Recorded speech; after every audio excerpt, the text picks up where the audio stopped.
building. Welcome. Good morning. Good morning, everyone. Denver, Colorado. Right. All right. Morning, everyone. Good morning. Good morning.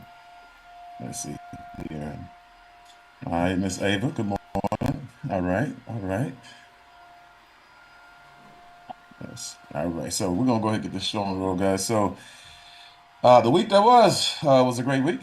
We had a great week this week, and just a whole entire. When I say closing out strong and opening up strong, I think the culture is definitely shifting for us. Which is a good thing. And again, just being on top of things, being on top of our game, we are leading directly and indirectly when it comes to the company, and that's the way you want it to be. And again, everybody in the company has their own thing, and everybody in the company they literally have to be good at it. Again, because it's they're doing it for everybody else. So you got some people who are amazing at solar. You got some people who are amazing at water. People who are amazing at security. Some people are amazing at presenting, training, whatever it is, culture. Again, but for us, again, it is about culture. It is about setting the standard. It's about leadership. It's about professionalism and all that good stuff. And so I'm just excited that you guys are leading the way. You guys are a shining representation of what business looks like. And I definitely wanted to start off with that. But closed out pretty strong. We had some new Builder 500s in the building last month, and I know a lot of them will be transitioning to 1000s this month, and we may even break a 2000 or two, the way things are going and the way presentations are going right now. You got people who are doing presentations every day now. They're finding people to, present to. They're finding small groups and small pockets of people to launch to, and and things are going swell, as they say. Okay, and so I'm excited about it. Also, just to know that when we get to the mentor factory, we got some things that we're going to be training on. That is going to change some people's perspective on how fast they feel like they can get to their goals and dreams. So. Myself personally, I'll be giving you guys a heads up. I'll be presenting on training on presentation mastery, and so because I want to make sure that we have a high quality presentation going on every time that we're on the stage in front of the mic. Okay, that's going to be a big deal. And we had a conversation with Mr. Navarro yesterday, and just kind of letting them know, one, we gotta make sure we tighten up the presentation roster and make sure we have a standard and we start to set, when it comes to presentations, because we want to make sure that, when a person comes on and they're being presented to, I want to make sure that person is rewarded with a high quality professional presentation, regardless of whether they get started or not. Okay. That's one thing we can't control whether they get started, but one thing we can control is the presentation that they receive and how we deliver the information. Okay. That's important. So that's going to be a big deal. Coffee has already kicked it off, but again, we have Idris Alaka in the building. You guys are going to be hearing from him not just today, but you guys are going to be hearing from him on a presentation. He and I will be partnering up like Batman and Robin. You'll hear from Landon Taylor as a presenter as well. He's out there in the field hunting and grinding. I know for a fact that he's going to deliver a high quality presentation as well. So, Dr. Arlene George at some point in time in the future. So, when you start seeing me, we're going to always be highlighting them and more. But again, it will be the people who really can do a presentation, a solid presentation, not just somebody that I like, or somebody who has a high rank. It's about somebody who can deliver, but somebody who's already in the field delivering. Right. So we're gonna have, and then you have again, you already have Brenda on Spanish, and she already knows she's gonna be speaking in English at some point in time for the English speaking presentations as well. So that's gonna be huge. But to kind of give you guys an idea, we want to make sure, that we take control over that, and every time somebody hears one of you guys do a presentation, you guys are delivering. All right. The other thing I'll be training on again will be really the seven-figure blueprint. Okay, how to get to six figures a month. and the whole entire formula, everything from front to back, what it looks like, what it feels like, how long it should take you to do it, and the whole entire, kit and caboodle when it comes to that. So, some stuff they've never seen before. So I can just say when I do it, at the event, it's gonna blow them away. And some of you guys have been exposed to some of it before. If you've been to any of our leadership boot camps in the past.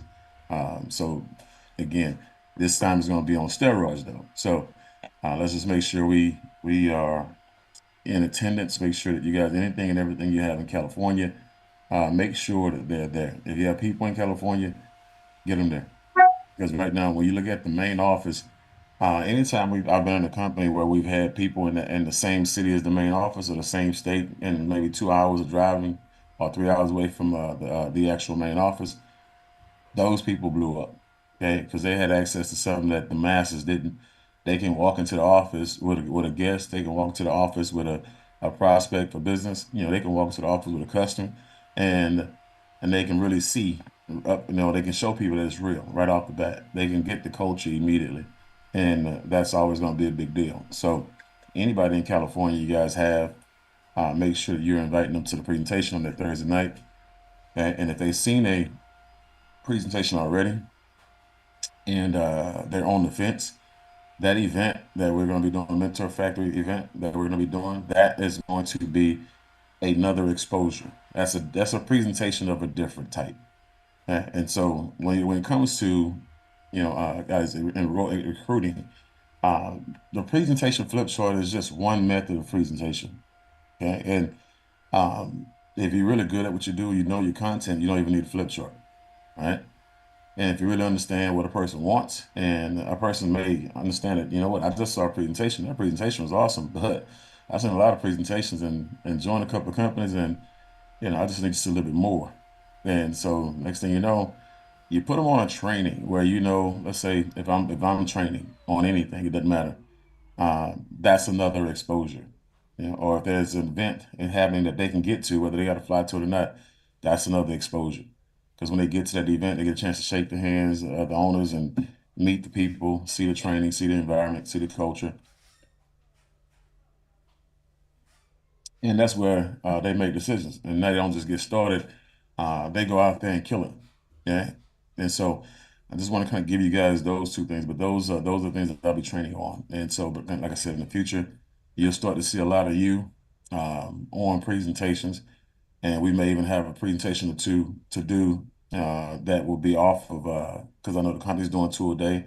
With the goals that we have, we want to make sure that we have at least four. I'm sorry, the company has two a week. We want to make sure we have at least four a week. We had, I would say,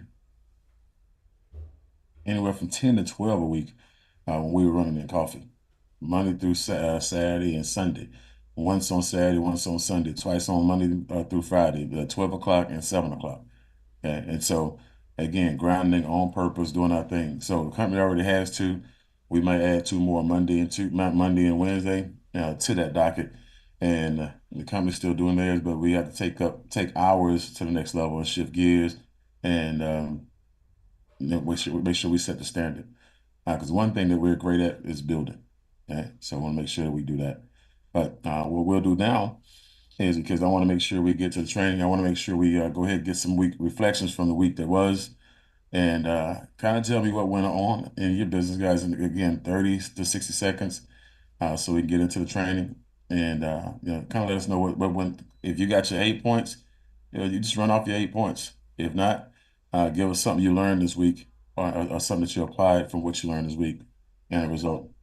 And so we'll go with Carla first. Great morning, Mr. Bean. Thank you very much for allowing me to share for the platform. So this week I was able to have my um, meeting with Hans and my prospect, and what I learned from that experience was just sitting quiet, asking the appropriate questions. He asked the appropriate questions. Right now, it's the not yet. And the person also has another property in another part of Maryland. It's a no on this current property, and a potential yes. I mean, a potential on the next property. I'm just waiting for the bill. I just Mhm. wanted to share that, and also being able to get on this week. You and Coffee did a fabulous job with the presentation on Thursday, and I'm in awe. Thank you so much for allowing me to share. Yes, ma'am. I appreciate that. Thank you very much. And one again, congratulations on you, getting those bills turned in and sitting and having those opportunities to sit down, into those meetings. And guys, I'm just tell you those meetings, you should get a meal just to sit down in the meeting, because you really don't know what you're missing. And you hear how big it is, how important it is, how and everything that goes on. But when you sit there, it gives you hope. When you sit there, it really does something for you, and you learn a lot. And so that's why you have to sit there through a couple of them, three, four, five, six, maybe. You know what I mean? Even though the company does three, and then you do five on your own, that doesn't mean you have to stop at three. Some people, turn in seven, eight, nine bills, and they're not a mentor, and they're not because the bills haven't converted, because a lot of them have, but they just don't want to be a mentor, but they love sitting in there because it actually helps them become a better mentee, and which is something that you guys are going to hear about today. So, I mean, like I said, that was a little plug for y'all. But yeah, make sure y'all get to those events, man, and also get to the presentations, because when like just hearing Coffee speak, I know it gave a lot of people hope, not just the women. I know it did something for y'all, girl power. I get it, you know what I mean. But but it just did something for the guys too, because guys like, man, hold on, I can't just be, listening to Mrs. Bean talking about what these women doing. I just, because I I had some people call me after she sent that text message, say, yeah, she already started stuff. So, but it does inspire everything. Got a text message from JC after the call was over. He's like, man, that was a great presentation. I'm glad you had coffee to do it. We definitely need more women presenting on a platform. And so, like, when I say somebody's going to do something, I already know that person's going to kill it. So, they don't. And they're watching it because they're trying to figure out what's about to happen or how good or how bad it's going to be. But if it's coming from me, it's going to be hot. So I'm not going to put my name on it unless I know it's bona fide. All right. Let's see. Jeremy Dennis.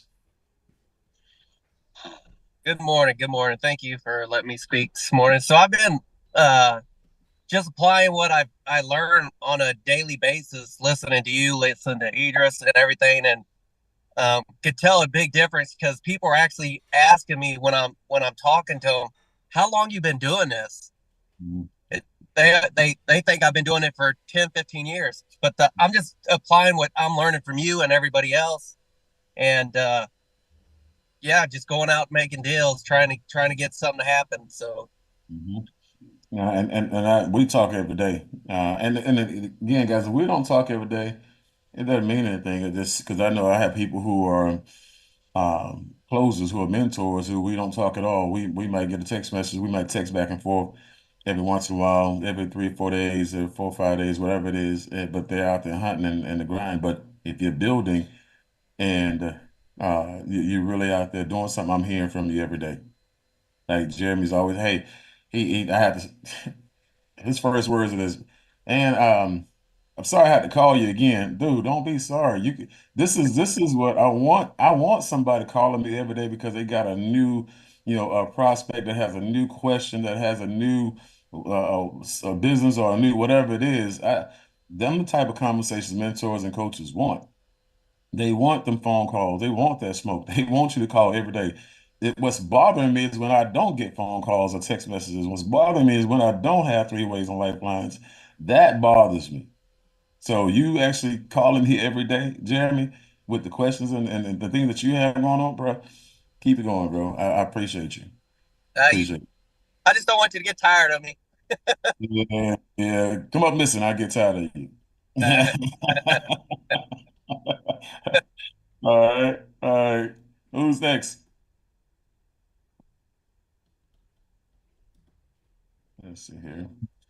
And I'll by the jump way, in. oh, go ahead. Go ahead, Idris. Yeah, absolutely. So yeah, definitely a great week thus far. Had quite a few appointments for the week. I know we were able to move one through for Philip early in the week, and another follow-up for next week as well. So just continuing to push through. Also had a few one-on-ones. Actually had one last night right after we spoke with a client. All right. And you'll hear a little bit more about this later on, but basically, I spoke to the client. She was looking to find out something about her system, but she also said she had two other referrals. So instead of her, just referring them over, I let her know that she could also be a builder as well. She's looking to retire in the next year or so. She's about to pay off her system. So she got a chance to see the presentation by Mr. Bean, flat out excited. And she should be coming on board as well soon. So just building, looking forward to, helping the team out as well. And I appreciate everything that you guys do. And I know you out there hunting, bro. Like I said, you've been doing it for a while, but it's the thing about it is, you know, everything you bring to the table has tremendous value. Just not just the presentation that you do for people on the solar side. You do a lot of coaching, you do a lot of helping. A lot of people reach out to you and ask you questions, and you never turn them away. And that's the type of person that we really need to be modeling. And so I appreciate you. That's why you also have a lot of success, but you also have a lot of favor. You know what I'm saying? Not just from your creator, but from me, the company. Like I said, anything you need, you always get based on the fact that you're always serving. So great job as always, doing your thing. But just the example that you said, I appreciate it. All right. Thomas.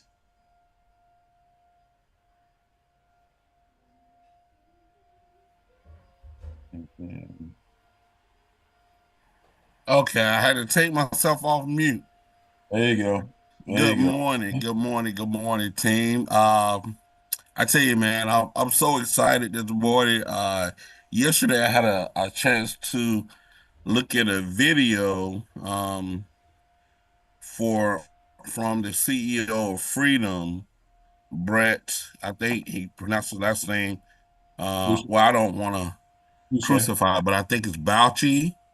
about you. Um, yeah, but I saw a video came out yesterday about him talking about freedom and him talking about the state of solar in 2024 and where he sees it going in the future, where he sees freedom at. Man, that video was just it just solidified our installer and what we have our hands on. You know what I'm saying? So that I spent probably 45 minutes to an hour looking at that.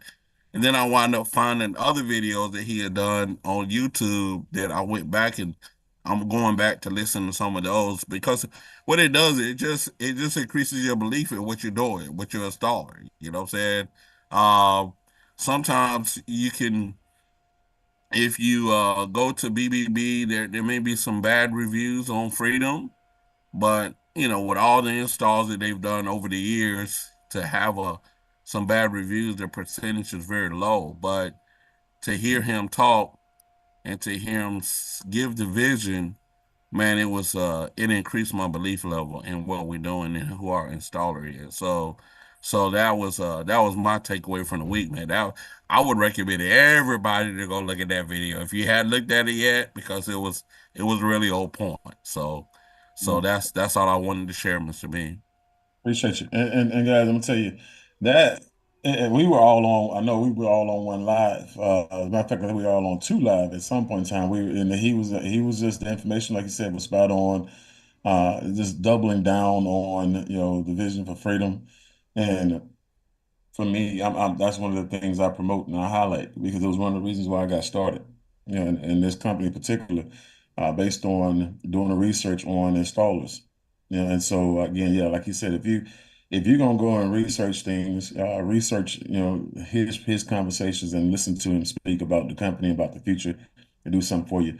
And like I said, when you look at the reviews, guys, per 160,000 installs, less than 1%, of complaints is in America. You're gonna find that bad reviews are just like lawsuits. You can put them on anybody.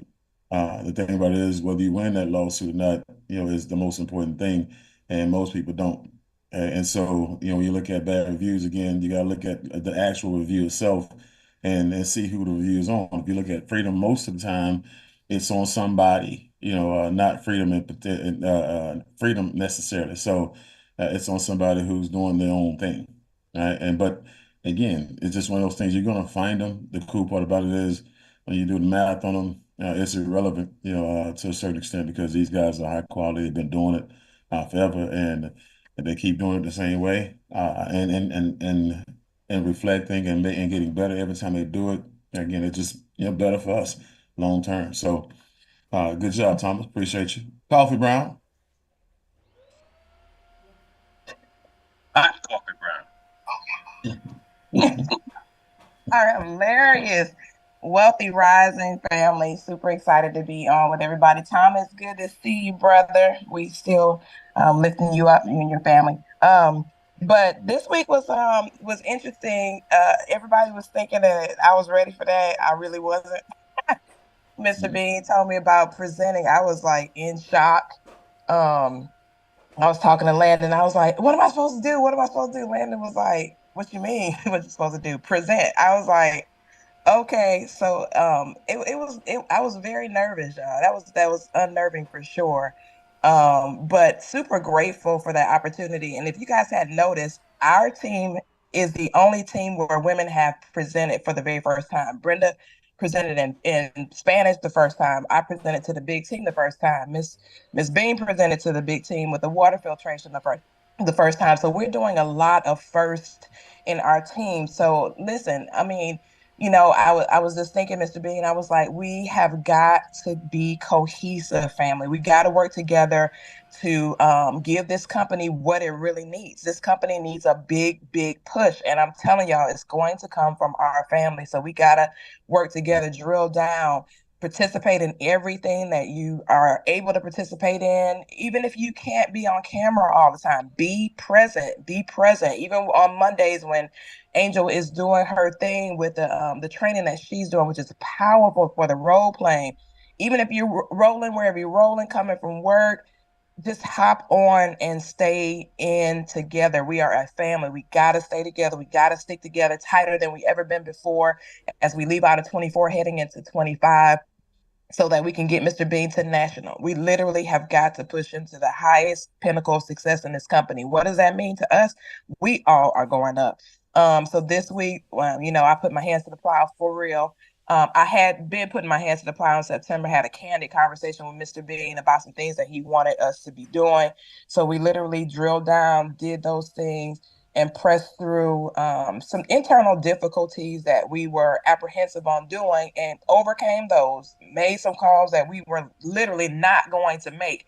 But after this week, I was like, you know what? It's now or never. Because I cannot fathom in my brain seeing somebody show up for an event that I know I should have called. Think about that. Somebody is going to call the person that you waiting to call. Get on the phone, call the people. You can't say the right thing to the wrong person and the wrong thing to the right person. It is what it is. Get on the phone, make those calls. You got to do it because it's not going to feel good if you walk in the room and somebody you should have called is going to be sitting there. I'm telling y'all, it's going to happen and it's going to happen quick. So let's get to work. Let's boss up. Let's do what we got to do. Let's make sure that every single day we're touching at least 20 people. Text, email, phone call, messenger, something to where you're constantly doing activity and then following up. And eventually the numbers that you have will catch up to the results that you desire. Thank you, Mr. Bean, for allowing me to share. No problem at all. And guys, just so you know, your group is if you want everyone to see what you look like to the world, look at the reflection, of your group. Like look at what your group is doing. So if you want to see what your leaders see, you want to see what the company CEO see, when they look at you, basically they'll look at your group and look at your group numbers, look at your group activity, look at your group participation, and they'll see exactly you'll see exactly what people who are looking at you that matter, you'll see exactly what they see. Okay. So when you look at the things we talk about, like she's talking about support, again, guys, the company looks at numbers, they look at attendance. And so let's say when you have certain people speaking, they'll look at the number of the people who are on those calls. And when that person speaks again, they'll see if it was just excitement, hype, or rank. And then, the next time they'll see, okay, well, it went up.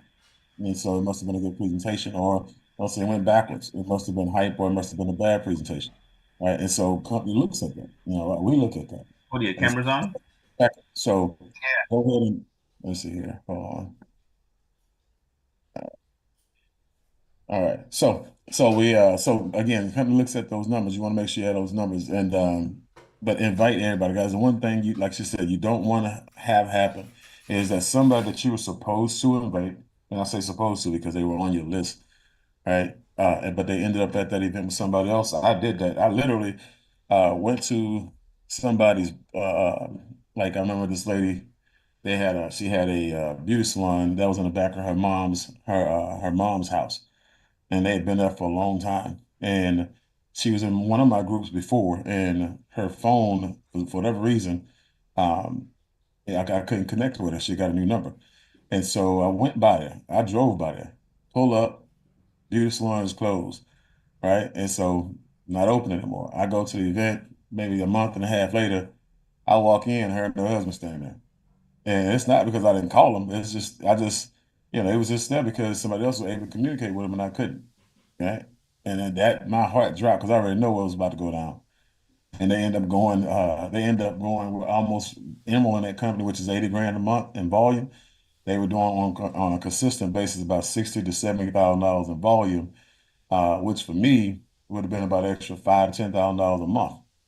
Right. And so just doing the numbers, just doing the math on how much not calling somebody could actually cost you.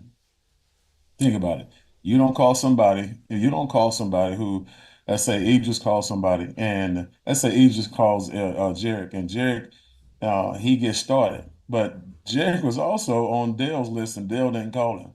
And so now, Jarek comes in here, he balls out, he goes, build an 8,000 right away, right? And that's on one side of Idris's building. It's a business. And so now, Idris' number that went through the roof, and they're looking at the whole entire situation. Said, "Man, I cost myself about maybe $8,000 a month, $10,000 a month. You counting that money, right? And every time Jared goes up, he's like, man." I'm not just missing the 10, $15,000 a month. Now I'm missing the 20% matching bonus. And I'm just telling you, you don't want to do that type of math. That's bad math. That's horrible math, right? That math will ruin you. So trust me, call people because somebody's gonna call them. They're not just on your list. They're not your people. Like some of y'all say, my job is not your job. You know what I'm saying? Some of y'all be taking up false ownership and stuff you had nothing to do with. So those people are on everybody's list, right? So call them and get them and call them right away for you waking up one day having that coming to Jesus moment, and it's not going to be a good one. So good stuff, Coffee. That's a great point. I'm glad you hit that point. So Coach, and then call them again. If they don't yeah, answer, call them again. Be persistent, not aggressive, but persistent. yeah, and then shooting text messages. Yeah, because I have people. I told one of my boys that we was in coffee with. And I'm like, bro, I can't believe you ain't called me back. It's me. I was like, really? You tell you gonna call me? You ain't call me back, bro. I just want to strengthen. It's me. You need to call me back. You know what I mean? So yeah, I don't need you coming in here, coming into the company with somebody else. I need you to see what I got or joining another company.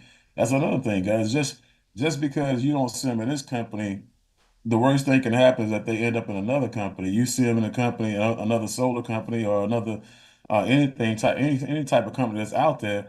You know, they could have been here with you, and I just want y'all to understand that it's not the person who's got the best company; it's the person's in another company who gets to them first. Once they get into that company, remember they got into the company because somebody sold them on it, which means that the only way you can get them to look at this and actually get them serious about this is if they fall out of love, something happens over there, they get screwed around or whatever it is, but it's gonna take 3 months, 6 months, 12 months, 2 years for all of that to happen in certain cases. So, they got to them first. Remember, call everybody to make sure that everybody knows. That's one of the fast start tips. Call 200 people, let them know that you're in business right away. Not one day, right away, 2 day. Make that happen like yesterday. So appreciate you. All right, Kyrie. Fantastic morning, everybody. Good morning. Fantastic week. Mhm. I'm going to also, I recognize I'm going to be needing just a couple of other leaders just with regards to, the three ways, because as everyone's activities up, you know, It's like I actually it's yourself and Mr. Idris Alaka. But I tell you what, I talk about support and leverage like that first presentation with Coffee and Landon. I made sure to share that on my Facebook page, and I'm tagging my folks even till today and following up with them. But also, what I have happening is that I've just been using like a number of things. Like, of course, beating up my phone. I decided I know there is no chicken list. It's an eagle list. That's who I'm calling. I'm calling Eagle. So folks that I might have hesitated to call, I'm calling. And thank goodness, everybody that I put a contact in, I have notations. So I actually was on the phone with someone that I met 15 years ago, and I'm collecting a bill from him either later on today or early in the morning, and also sharing the information and all those text messages that I use a combination from what Edwin and also from what Coffee has shared, and I'm starting to get responses, but not just the responses. I also use what you stated, put a voice on it. So I'm also follow. I've been following back. I send text messages, and sometimes people get a text, but when I call them, oh, it's you. Okay, then the conversation ensues. So that right there is really, really helping me with you know being persistent and persevering because it's fun. I'm actually back to having some fun. You know what I mean? And I appreciate all of your leadership. I appreciate the examples. And yeah, it's about time for me to step up too. So it's about that Yeah, time. All and, right, and so Guys, you gotta have fun in this thing, and we're gonna have a whole lot more fun. And again, I promise you that part. Anybody's ever been with us know that we do trips and stuff together. So we just gotta get this foundation set up first, get the money rolling in for everybody, so everybody can afford to go. We don't want anybody on a luxury lifestyle trip, on their last. We want to make sure everybody got it to having a moment where they can enjoy themselves and enjoy the fruits of their labor. So. That's one thing I just want to keep on dropping that bug in you. And so, but as the exposure, yeah, I'm glad to use that. And exposure is an exposure, guys. Again, anything that you can use that you see that people may receive, like your audience, the people within it.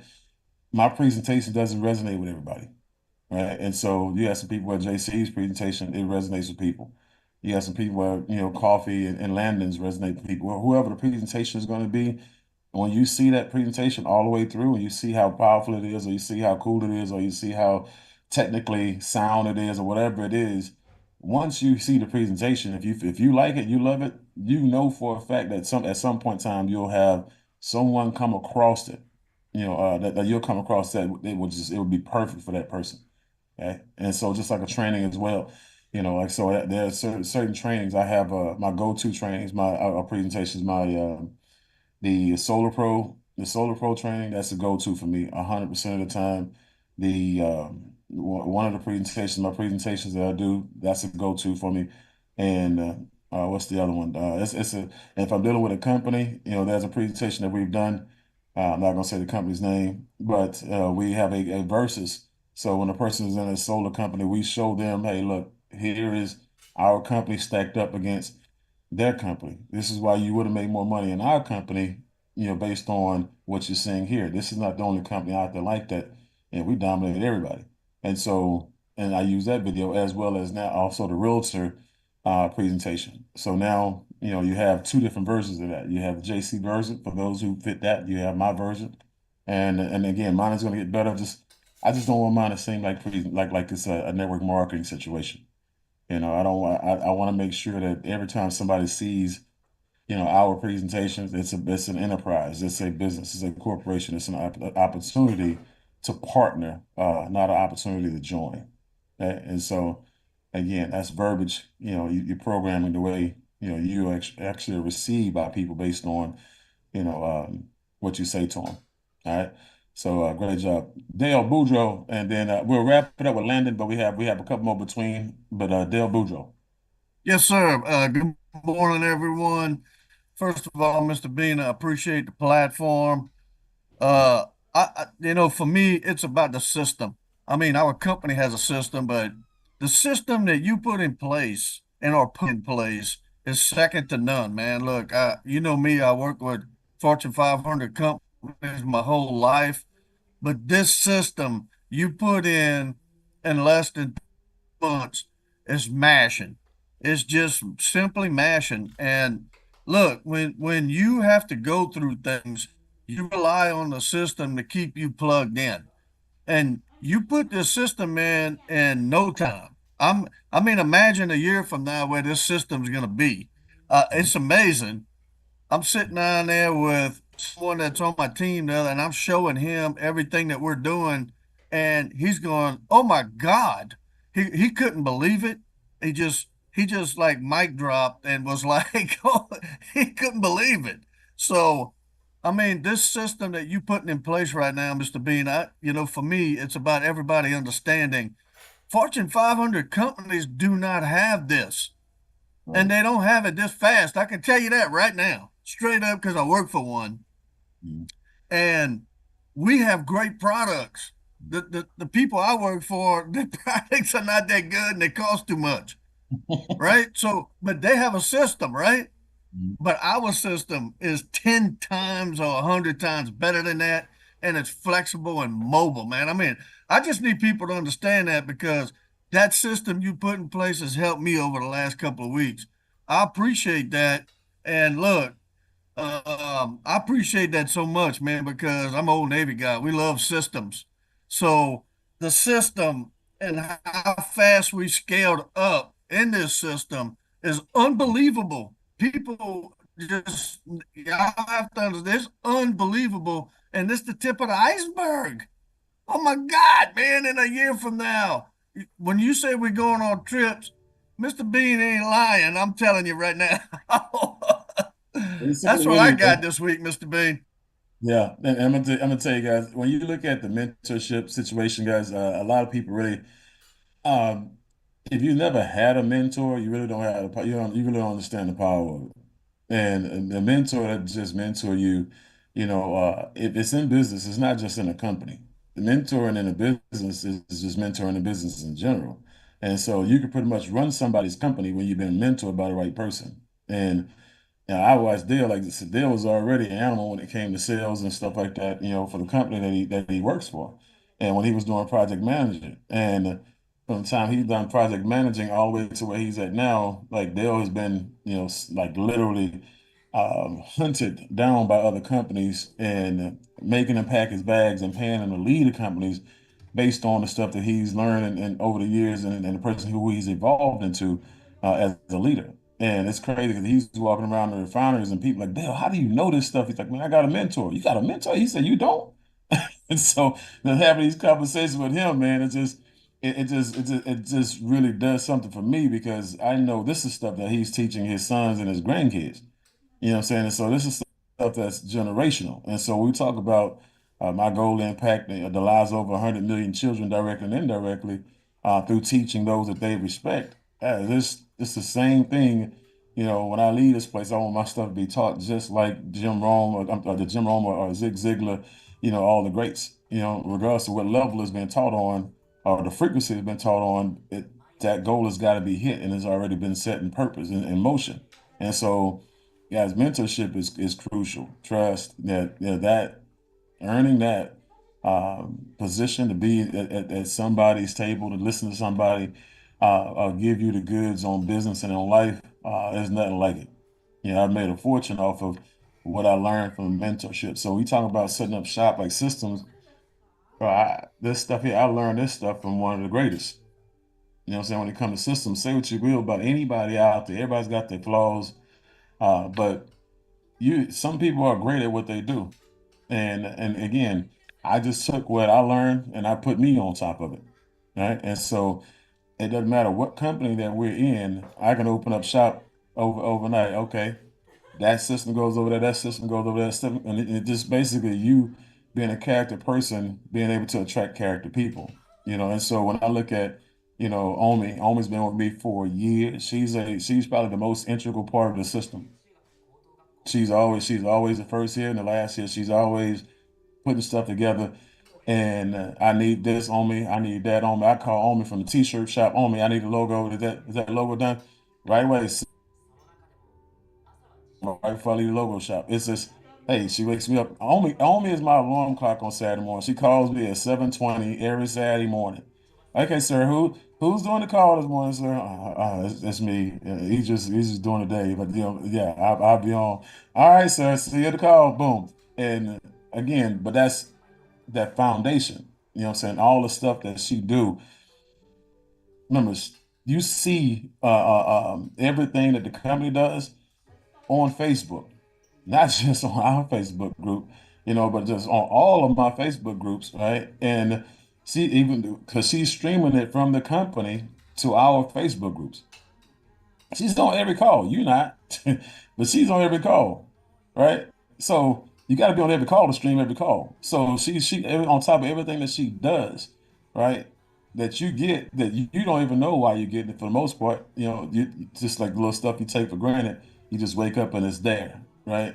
She's a part of the system, right? And then you have, Landon, who right now he's the project manager for the Builders VIP Lounge, and he does a great job. Every Thursday night, he's doing his trainings. He's partnered up with Aria. When it comes to lead gen, I don't have nothing to do with that. But you talk about the system. In that system, if you're not explaining to people how why it's so important and why it's so powerful for them to be on a builders, and that's not a part of it, you're doing yourself and them a disjustice. Because if you're not talking about the VIP, the Builders VIP Lounge, it's probably because you're not in it. It's probably because you may be a consultant or you may be an affiliate. But if you're a builder and you're in that, you know what the power of waking up every morning knowing that at 6 o'clock a.m. Central Standard Time, a recorded call is going to be presented to you. Only does that. You're being trained at that point in time by one of the best in the industry when it comes to sales, Grant Cardone and his people. But also, again, that's the same lounge that you get access to go out there and do your lead gen. That's a part of the system, right? And so again, all this stuff, guys, with the stuff that you see in the company, a lot of the stuff in the company is a part of our system, right? The Millionaire Mentorship Call, that's a part of our system. And stuff that I mean, a matter of fact, Idris was sitting at the table. When I first got in the company, when me and Idris, bumped into each other at the event at the pre-launch. That's why it's always good to go to events. So, what I'm saying, I got the best mentor, one of the best mentors in the company at just for going to the event. Right. But he's sitting there at the table with me while I'm talking about the systems that I would use and implement when they ask me. And so it's all about systems, guys. That systems free you up to go out there and be great. Right. And so presenters, Coffee is a part of she's a part of the presentation team already. Idris is a part of the presentation team. See, all these people who will be presenting, and we have our own lineup of presentations. Guess what? Part of the system. Today at 12, 2, and 4, guess what's going to happen? Our presentation. I'll be doing it, but I won't. We got it mastered. It's already set up. It's already ready to go at 12 o'clock, 2 o'clock, and 4 o'clock today, Central Standard Time. Presentation is going to be on popping for y'all. And I'll be at the party that they're throwing for me and do some park here. So it'll be a surprise. They're going to be surprised. I'm gonna look surprised, right? But I find out. I always find out. I'm just saying. So, but it's a part of the system. Millionaires and billionaires replace themselves with systems, right? And so they work hard. They're the hardest working people in the building from day one. They're the first ones there and the last one to leave while they're setting up shop, while they're setting up the system. And then they work their way out of a job through technology and leadership. It's crucial, guys. I'm telling you, that system part you could, and we haven't even begun. But if you want to know how you're going to get to $250,000 a month, you can't get that without what? Subscriptions. You can't get that without a builder pack, right? So if you're gonna sell a builder's pack, you got to know what to sell. All the stuff that they give you as a company, plus all the stuff that we give you as a group, is what you should be selling, and keep selling until you get great at it.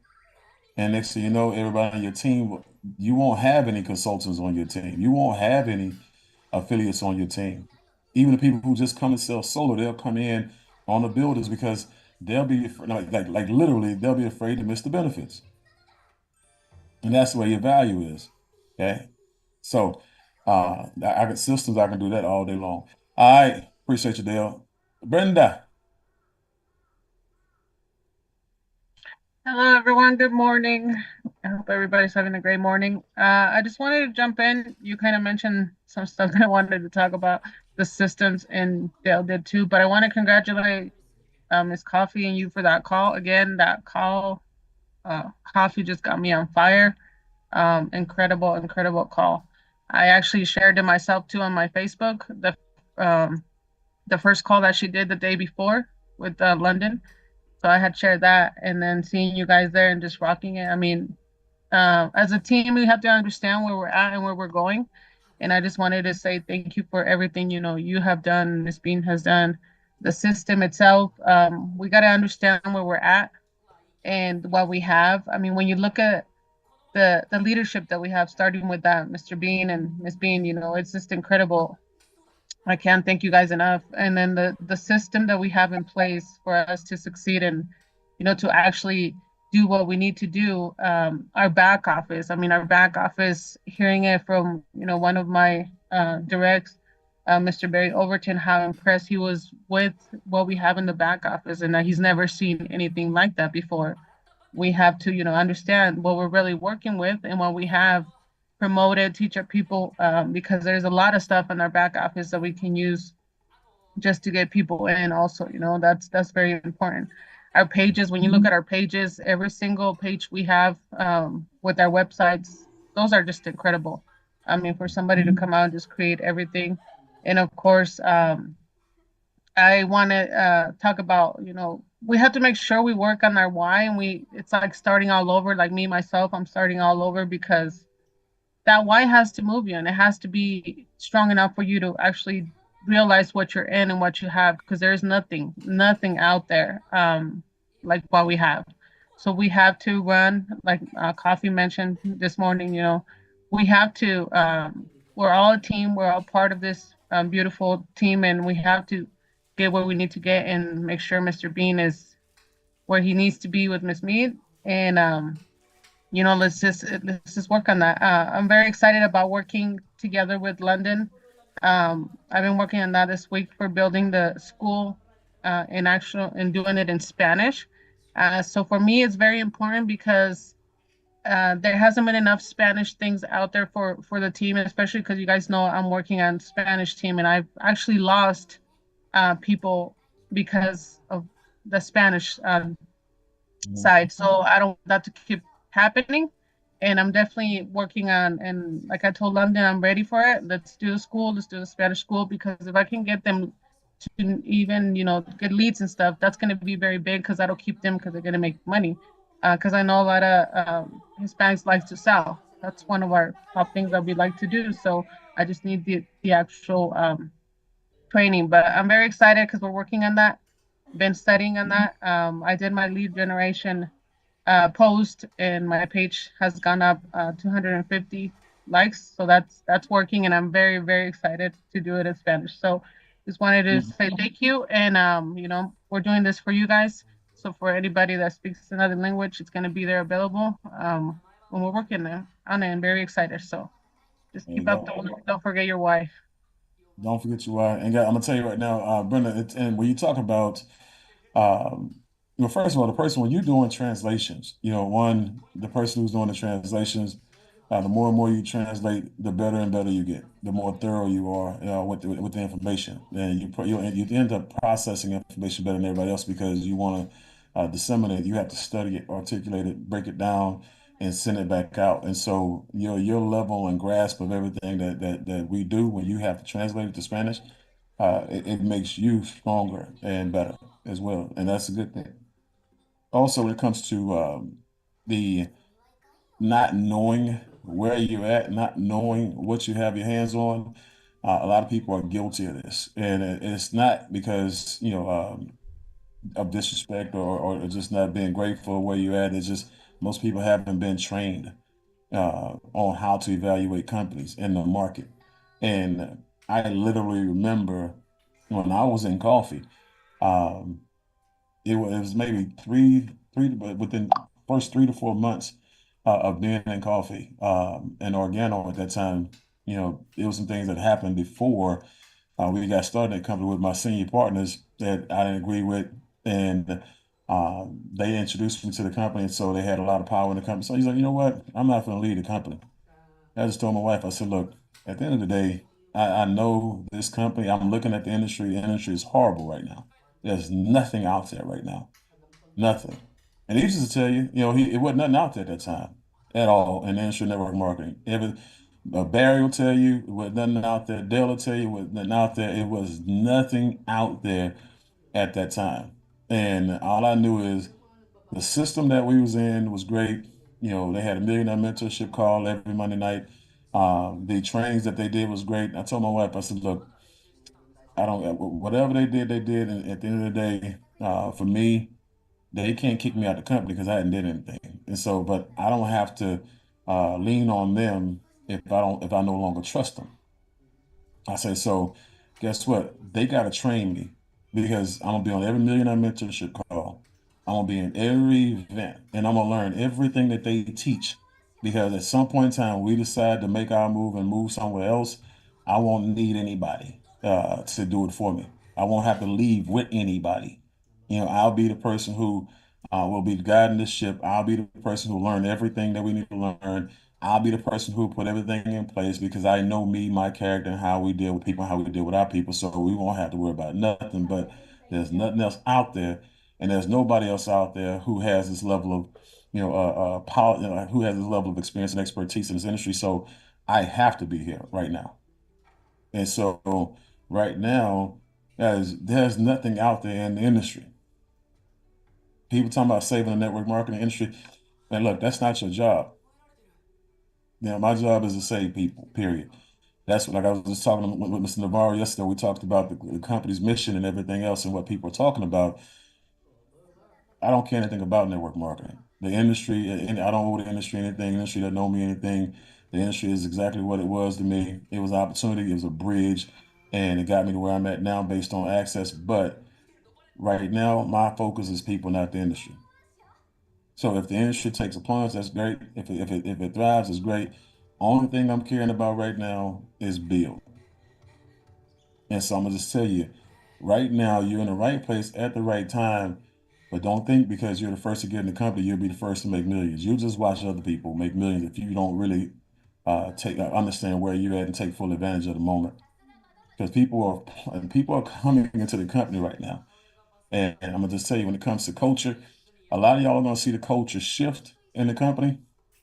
And again, some of you might not like it, but some of you ain't doing anything about it either. The people who have the most people in the company controls the culture. Bottom line. The people who have the most people coming to the company, they get the microphone because the squeaky oil gets the grease. You can be a good person, you do totally nothing, right? And somebody who has character flaws, who may be a little slick or whatever, they go out there and recruit the world, they get the microphone because they produce it. And then everything they teach, it gets fed into your people like poison. You're consuming it like chlorine in your water, which is why you need to get Rain H2O.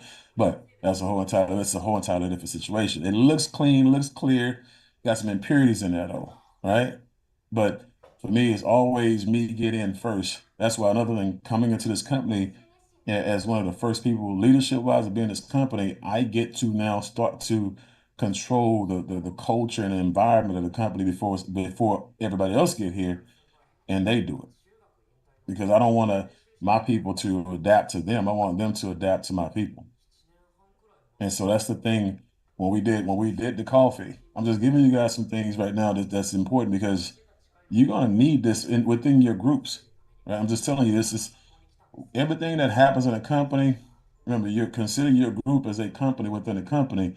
So anything you see when you see these companies operate, you see these companies move, you're going to have to move the same way in your groups as if it's a company, as if it's incorporated. So, when we launched the coffee, we didn't invite anybody over that was heavy hitters because we knew that they already knew how to get to $25,000 a month and $50,000 a month in that company that they did. They did two in a different company, different system. They did two in a different company, different system. They did two in a different company, different system. But when you bring all these people in that you're so excited about, that's about to make you millions of dollars, and they all come in with all their different systems, now you have an abomination because now you have everybody who has a system that works, right? But it's so many different systems, the whole entire company is confused. And anything that has more than one head is what? An abomination. You want to make sure you have the culture set, the system set, so when people come in, they adapt to your system because you've already proven that it works. That's what we did. That's what we created, and that's why that company was so great at that time.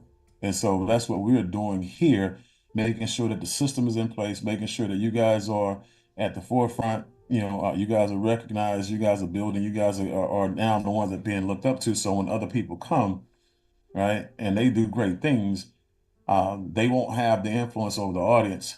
You'll already have that. They'll get recognized for what they did, but you have control. Okay. So it's kind of giving you guys here like that's just some some business type stuff, but being in the right place at the right time and knowing exactly where you're at and that you need to take advantage of it, that's something to be said about that. That's priceless, and I appreciate you bringing it up. Brendan, appreciate that. And so we'll take let's see here. We have Dr. Arlene Landon, and then we'll end with Anthony, and then we'll go into Idris's call because I want to make sure he has enough time so we can get these last ones rapid fire, a minute to 2 minutes, and we'll get out of here. Then we get on. Dr. Arlene. Good morning, sir. Thank you for the Saturday injection, my Saturday infusion. I am driving, so I'm off camera and focusing on the road, but I'm going to add to what you mentioned about the system and utilizing the system. My experience, I felt like I was on the sideline. Going on vacation and then getting sick, I felt like I was truly on the sidelines watching. And when you sit on the sidelines watching sometimes, you get to watch great players. I get to watch great players like Kofi step out there and I see her getting her social media going. I see her doing the presentations. I see her doing the live events. I see her serving the platform over and over and over again. And I get to observe and I get to learn. But then the next step to that is being able to put that into action and don't sit on the sidelines anymore. Become one of those elite players. And that's a conversation that I had to have with myself while I was laying in bed, sick. I really had to say, you stepped up in other areas of your life to be successful. You need to step up in this one because it's the legacy that I'm building. Landon, thank you very much for your service and being such a servant leader to us and putting all of the information out there. We finally got the light campaign going, and the post itself in less than 9 hours already has over 508 likes. And I'm waiting for those page likes to hit. And it still has 2 more weeks to run. The system works, and Mr. Bean is a master. Thank you for being the master of putting systems together and putting us in a position that when we step up and do the work that we're supposed to do for our family, we actually benefit and we build legacy. So thank you very much, sir. Yeah, you know what, Doc, I appreciate that. And one, I'm ambitiously lazy, so I need systems. I want to do something really, really hard and really, really well one time so the system can do it for the rest of my life. But I'm gonna just say it's something to be said about watching from the bench. There's some people who watch from the bench with envy, and there's some people who watch from the bench and they don't be paying attention while they're on the bench. That's why they have a life on the bench. But you have some people who watch from the bench who become great coaches who barely played. You don't know who the heck they are and how they even got the job. But you got people who, again, in the NFL, some of the greatest minds that ever coached football, and they sat behind Tom Brady and watched, the game. They sat behind Brett Favre, they sat behind Joe Montana, they sat behind all these quarterbacks, or they sat behind all these defensive linemen. They never got in the game because they was behind, Ray Lewis. But they now you see them as head coaches, for some of the greatest defensive teams in the league. There's something to be said, okay, from being a great student while you're on the bench.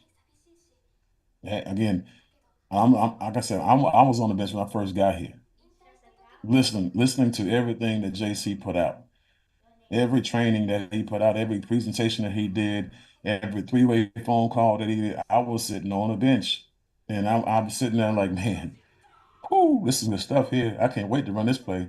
Oh, I can't wait to run this play. As a matter of fact, I got a wrinkle for that play, and I'm taking notes from the bench. Right? Have no ego. You know what I'm saying? At the end of the day, it's about you understanding that there's some people out there that are really good at what they do, and they're a lot better than you, but don't mean that you can't be great. You know, at what you do and how you do it. So while you at these calls, being on these calls, or it's you sitting on the bench, being at these trainings, you're sitting on the bench, right?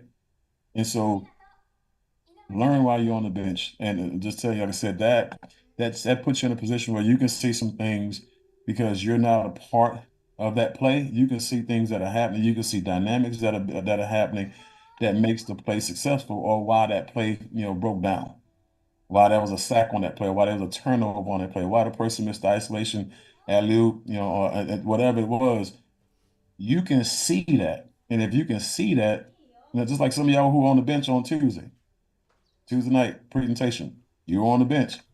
You saw some things you would have did different, some things you would have said different, some things I'm just saying you saw from the bench on Tuesday, how you can affect the play if you was putting in the game. And so the thing about it is you got to do the work, get off the bench, right? So we put you in the game. That way you can help us win, this championship. So that's in itself, Doc, being on the bench.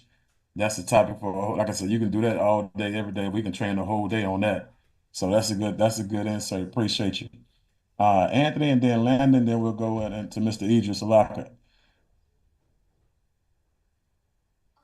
All right, thank you, everybody. Good morning. So this week I had a great week. Had like 200 points. Two affiliates came in. And I come on a lot of these calls. I don't say much. I just stay here and I take it all in. And I'm learning every time I come on the call. So I appreciate the opportunity to come on here, join the team, learn. Um, One of my guys that I brought in the company yesterday, I got some really great news. I reached out to Mr. Bean this morning, and he already knew the news before I did. But um, I've known this guy since I was 18 years old. We're both 48 now, so we've been through a lot. We're best friends. He was at my wedding. Um, he's my barber. We know each other before we had children. We both had three boys each. He just inked a major deal yesterday for a commercial deal. It was $55,000. They spent a month for electricity. And before he came over to the company, I reached out to Mr. Bean. I'm like, Mr. Bean, I have one of my best friends. He's my barber. He's one of my best friends. He was in the other solar company I was with, but we wasn't really getting too much traction over there. He came over there. He brought some bills. I said, he knows a lot of people. He meets people every day. He's a mobile barber. That's all he's done since I've known him, right? Since 18. Now we're 48. And he reached out to me. He said, hey, I have a bill here. And the other company don't do commercial. I'm like, oh, I got something for you over here. Because I got him into the industry last year. He reached out to me because I'm looking for something big. I said, I got something big for you. Come do solar with me. So he came on board over there. He had a couple deals over there, and then reached out to me in July. That's when I came on here on Mr. Bean's team, and I was like, I got something for you over here. It's a lot better. So I reached out to Mr. Bean. I'm like, hey, my one of my best friends have a massive utility bill from a biomedical company, and he's going to come on board. I'm going to bring him on board. He wants to come over here because we do commercial. We do residential, and we have some other verticals that we can offer. And so he came on board. I sent a copy of the bill to Mr. Bean, and we were all like shocked. Never seen a bill that large. So anyway, he came on board, hooked up with Watt Hub. He's a builder on my team here in Boston, and they presented the deal to the client. The client liked it. Actually, he's pretty good friends with the client. Actually, she's one of his clients because he has another business that he does. So he sees her maybe once or twice a month, the vice president of the biomedical company, and they spend over $500,000 a year in electricity. So the presentation was done back in I believe it was in August, end of August. The client went back to the CEO, did the financing for the deal, and they inked the deal yesterday. I didn't know about it until Mr. Rangel reached out to me. But the main thing is my friend, he pulled this off, and I was shocked. So it was really amazing. That's what it's all about. Yeah. And so, and how do you, is it Portier? Is Portier or Yes, Portier? 48 guys. Portier. Yeah. So yeah, I was on the call with Mr. Navarro yesterday. He said that, your guys deal with you. And I said, which one? He said Portier's. And he said, no, he said Portier. I said, yeah, okay, all right. And he said, so I said, so what did it go for? He said, 973 kilowatts. So commercial. So that's a pretty big hit for your guy. And congratulations again for your guy. Like I said, guys, again, everybody is a candidate. You don't know who is going to hit what because some of you guys are targeting people. You feel like, man, if I get this person, they're gonna change my life. And you're right. You know what I'm saying? Trust me, if you get them, they're gonna change your life. You know, because some of you guys get them and you're like, you know what, this person's gonna change everything about me. They're gonna come in here and kill it, and they come in here and do nothing, right? And all of a sudden, that dream that you had, that goal that you had, all the money you was going to make, you don't do it because that person not doing what you hoped and prayed that they was going to do blew you out the business. Okay? But you have some people who, again, you just set them up, put them in the business, let the system take the system, right, hand off, right, to the commercial company, let the system go to work for you, and all of a sudden, while you look up, you get a phone call, man, commercial deal went through that you've been working on for the last month and a half, 2 months, and it's a big deal. And so now all of a sudden that one deal would change his life, not necessarily because it'd be, the only money he'll ever make, but the fact that this company was able to get it done and the other company wasn't. Now his belief level is through the roof. He's about to be the biggest walking, living, breathing billboard for this group that we have in a long time. Just telling you, that's how it works. So go talk to everybody because everybody knows somebody who has access to somebody with a roof, Right. commercial or residential. It can't stop, won't stop. We got so much stuff to sell. It's ridiculous. But I appreciate you. And Anthony is another person again. Him, his wife, his better half. Three ways, lifelines. Communicating on a regular basis, always putting people on the phone with me. So appreciate you, Ant. And thank you. I'm glad you brought it up on that testimony for you. And Yeah, tell us appreciate it. Thank you.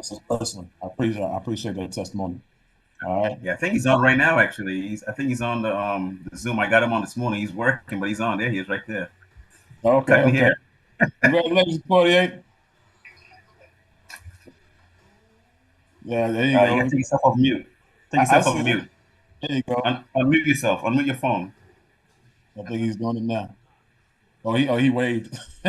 He cutting hair still.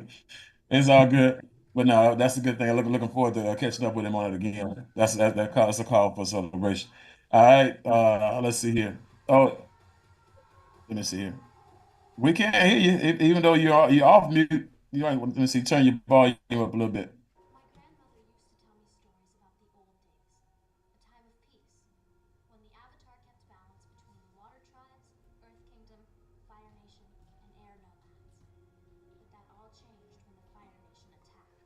Yeah, we still can't hear you, Porter.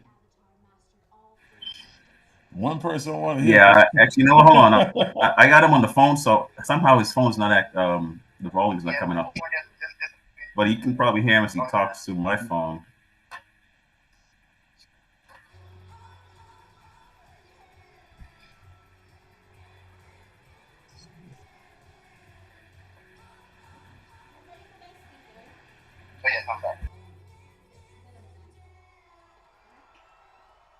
Okay. So we'll go ahead. Hey, 48, we're gonna catch you. Next, as a matter of fact, this is what we'll do. Next week, I'll have you come back on if we can, and I'll ask you a couple questions because I want you to have more time to talk about that because commercial is a real big deal, and I really do want people to know a little bit more about what happened and your whole entire experience. So you and we're gonna have a whole other conversation where we can actually impact some people's lives with your conversation, your testimonial. But congratulations, bro. I know you can hear me. But congratulations. And again, welcome to the family in a big way. And the deal you just got done is going to help a lot of people with their belief, bro. So continue cutting up while you're over there cutting hair. All right. All right. And so what we do is we're going to take these last two real quick here. Dr. Arlene, did you have anything you want to add real quick before I went to Landon and wrap it up? No, sir. Okay. All right. So Landon, go ahead and give what you got, and then we'll go ahead and convert to our training. Yes, sir. Yes, sir. I'll be really, really quick. Let my boy two times do his thing. So first and foremost, VP, I appreciate you as always for the platform and the system you've put together. Wonderful week. The team is just amazing. I call you the culture king just for setting things up. For my personal brokerage, we're expanding even more into North Carolina. We brought Mr. Grant on up in Maryland. Wendy's getting started. Appreciate Mr. Alaka for kind of guiding Wendy and helping her. And we're just doing great things. Wonderful, wonderful call Thursday. Mr. Dale Boudreaux was able to create his first lead form. So everybody was excited. Wonderful, wonderful results from the lead campaign, from the Lights campaign. So I am just over the moon when it comes to the success of the team. And Mr. Bean, I didn't get a chance to serve my country, but I promise you it's an honor to serve this team. So I love you all and keep grinding, keep doing, and keep believing. Thank you, sir. All right, man. I appreciate that. And again, again, just another conversation, another person I talk to on a regular basis, and another person when you talk about people who go to events and get impacted. Again, just having conversations with them after it's over with, saying, "Man, I'll never not be on that stage again." Just seeing, just knowing one, you're a winner. When you're a winner, you sit in the audience. Yeah, sitting on the bench, you know what I'm saying, and not being called to come off the bench at all, when it comes to recognition time, yeah, that's not a good feeling. And when it comes to winners, that eats away at a person. And so Yeah, you know pretty much who you got. Yeah, you know who you got in the audience when it's all said and done. Because you'll have people say, you know what, I never not walk that stage at the next event, and they don't do nothing.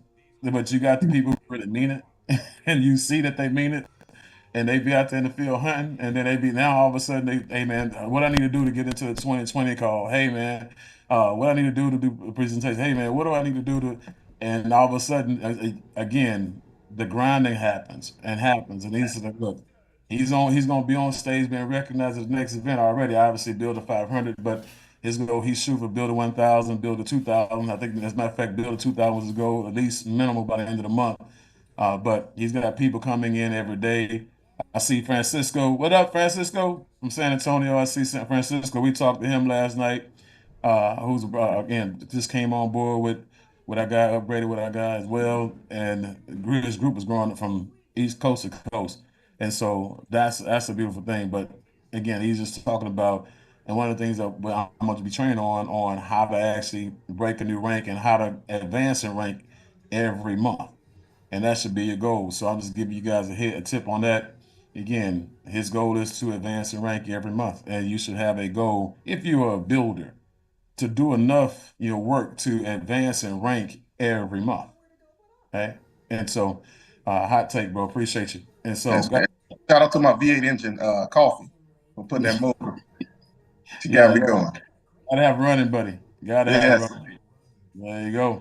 And so, what I want to do right now, guys, again, y'all saw the flyer, y'all saw the banner.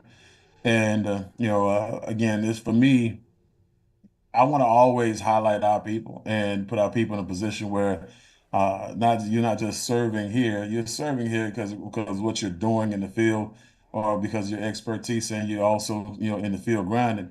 But it's also the training grounds. It's kind of like the farming league for the big platform. I want to be able to say, hey, look, this guy, this gal, they just did a knockdown, drag out presentation or training on this, and I want to be able to say, hey, look, we need to feature this individual, with integrity and authenticity. We need to feature this person on one of our trainings and calls. And so you guys you're gonna hear it here first today, but you'll hear it again in the company one day. And he's talking about something that extremely important to each and every last one of us because everything we do is surrounded by a mentor and mentee relationship.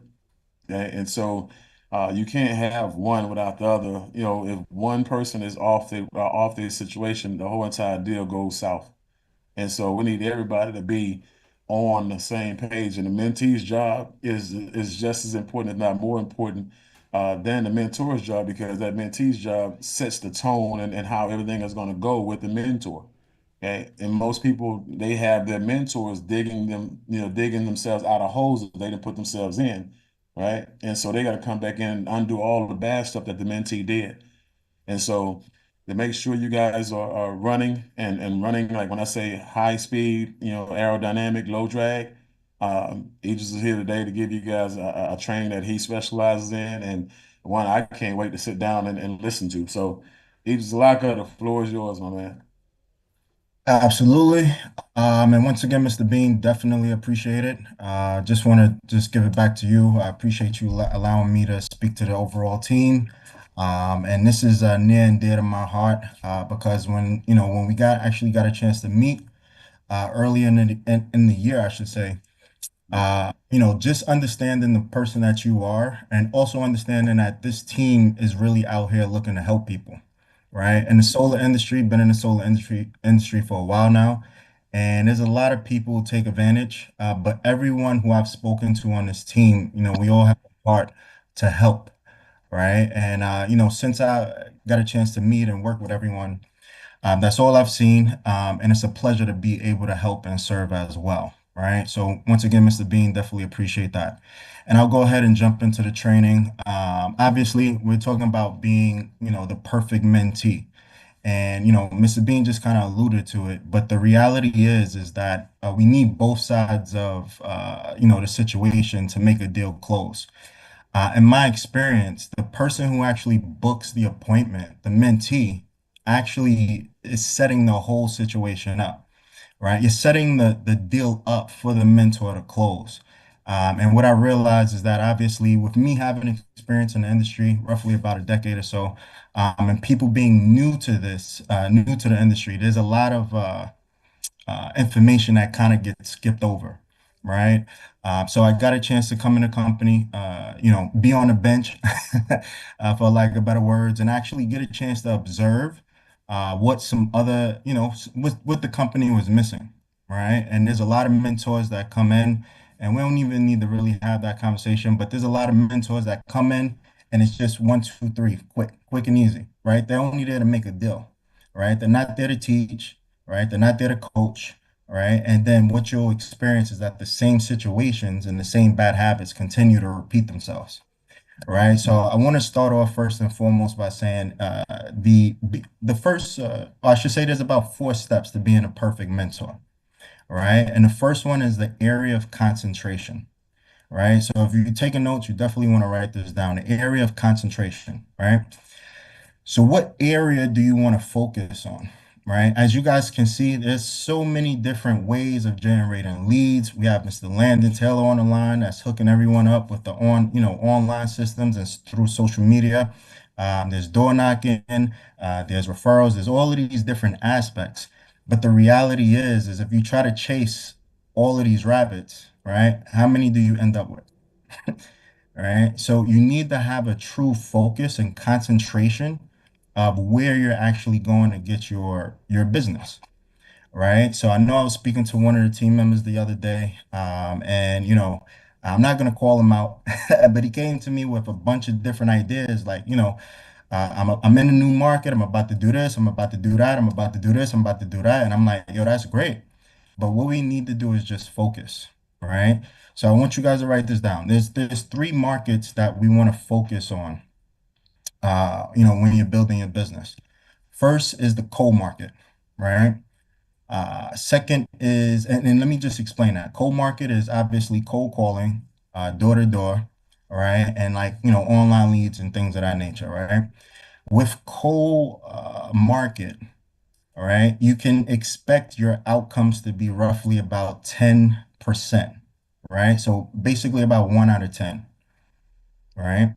Now, some people need to start in the cold market, right? Because maybe they don't have a warm market, right? And I'll get to that. Maybe they don't have a hot market, right? But some people need to start in the cold market, and that's fine. But I just want you to understand the percentages of closing rate ratio, right? Second is the warm market, right? Warm market is family, friends, neighbors, like BNI groups, networking groups, things of that nature.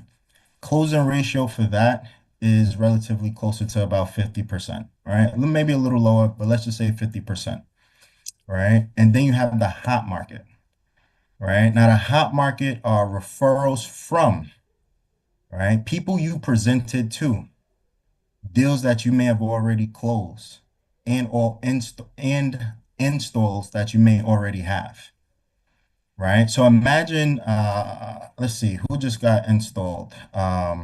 I know Ms. Johnson, I know she's not on the call right now, but I just want to give her a quick shout out. Imagine if this was your client, she just got installed, right? And she's happy with the service, she's happy with the install, everything is great. And now you call Ms. Johnson back and you say, "Hey, Ms. Johnson, I know everything went well with you. Do you know any neighbors in your area that could also benefit from going solar?" Right? What do you think the percentage of them giving you a referral, but then also the close ratio of that as well, right? So I've been in this, like I said, I've been in the business for a while, and I had to start operating on what's going to give me the highest return for the amount of time that I put in, right? So I personally, I focus a lot of my time and energy on the hot market, also on the warm market. So hot market closes roughly at about 80%, right? So once again, just to go over that, cold market is about 10%, warm market is about 50%, hot market is about 80%, right? 75 to 80%. So, you want to have a focus when you actually get into the business, right? And I'm not here to tell anyone what to do, right? Whether you should door knock, whether you should cold call, whether whatever you want to do is whatever you want to do. But that's basically step number one, having a focus and knowing exactly where you're gonna, put your time and energy, right? So step number two is actually setting the stage, right? And I believe the company does a great job with the training on this, right? So basically piquing someone's interest, right? Getting the bill, right, as we know, and then booking the appointment. For a mentee, that's literally the easiest thing to do, right? However, there are some specifics. Now, the reason why I want to go in a little bit deep with this, so piquing interest, this is why it's important to know which market you're dealing with, right? Because piquing interest for a cold market lead is going to be different than piquing the interest for a hot market lead, right? So you don't want to be flipping scripts back and forth, talking to all types of different people all throughout the day. What I realize is that as mentees come into this business and they come into the solar industry, it's so much information, right? And it's so many different scripts, right? If anyone's been through the fast start training, you see there's already quite a few scripts for your family and friends. Right? So you want to make sure that you have a focus on which one. So once again, when you're peaking interest, pick a script, right? And pick the market. Now, just some specific questions you want to ask and find out, right? Now, I know I got a chance to speak to Landon about this, but just two simple questions, right? How long have you been looking into solar, and why haven't you moved forward as of yet? Guys, I'll tell you, these two questions, you can already understand if a deal is going to close or not just by asking those two simple questions. How long have you been looking into solar, and why haven't you moved forward as of yet? All right. Now, if someone says, "Hey, all right, you're piquing their interest, right? You're going through your script, right? Whatever script that may be," and you also ask them, "How long have you been looking into solar?" If someone tells you 5 or 6 years, right, probability of this deal closing just went up, right? Also, if you tell them, or if you ask them, why haven't you moved forward, right? And they say, "Okay, well, I couldn't trust the people that I was dealing with, right? The company couldn't do it because of roofing situations, or I needed to get my roof done." Just those two pieces of information, right? That when you pass that off to the mentor, boom, it's basically a closed deal already, right? I know everything I need to do to close that deal. Now, are there some other variables? Of course, right? But that's almost more than enough information that I need to actually, or a mentor, I should say, would need to close a deal, right? So it's extremely important that you ask those questions, right? Now, getting the bill, right? Very simple, right? We talk about getting the bill. Once again, the company does a great job on speaking about getting the bill, so on and so forth. But let me give you some more advice on getting the bill, right? Had a few mentor, consultations where the bill is like, when we say get the bill, we want a legible bill, right? Not one that's crinkled up, not one that's like, someone took a picture from like 5 feet away. Now we need like the four corners of the bill, right? And of each page, right? The clearer you make the bill, the better, right? And we also need the usage. Now, just a way, because I know sometimes, with clients, they may be a little reluctant to give you the bill for whatever reason, and it's completely understandable, right? So here's how you fix that problem. Hey, homeowner, right?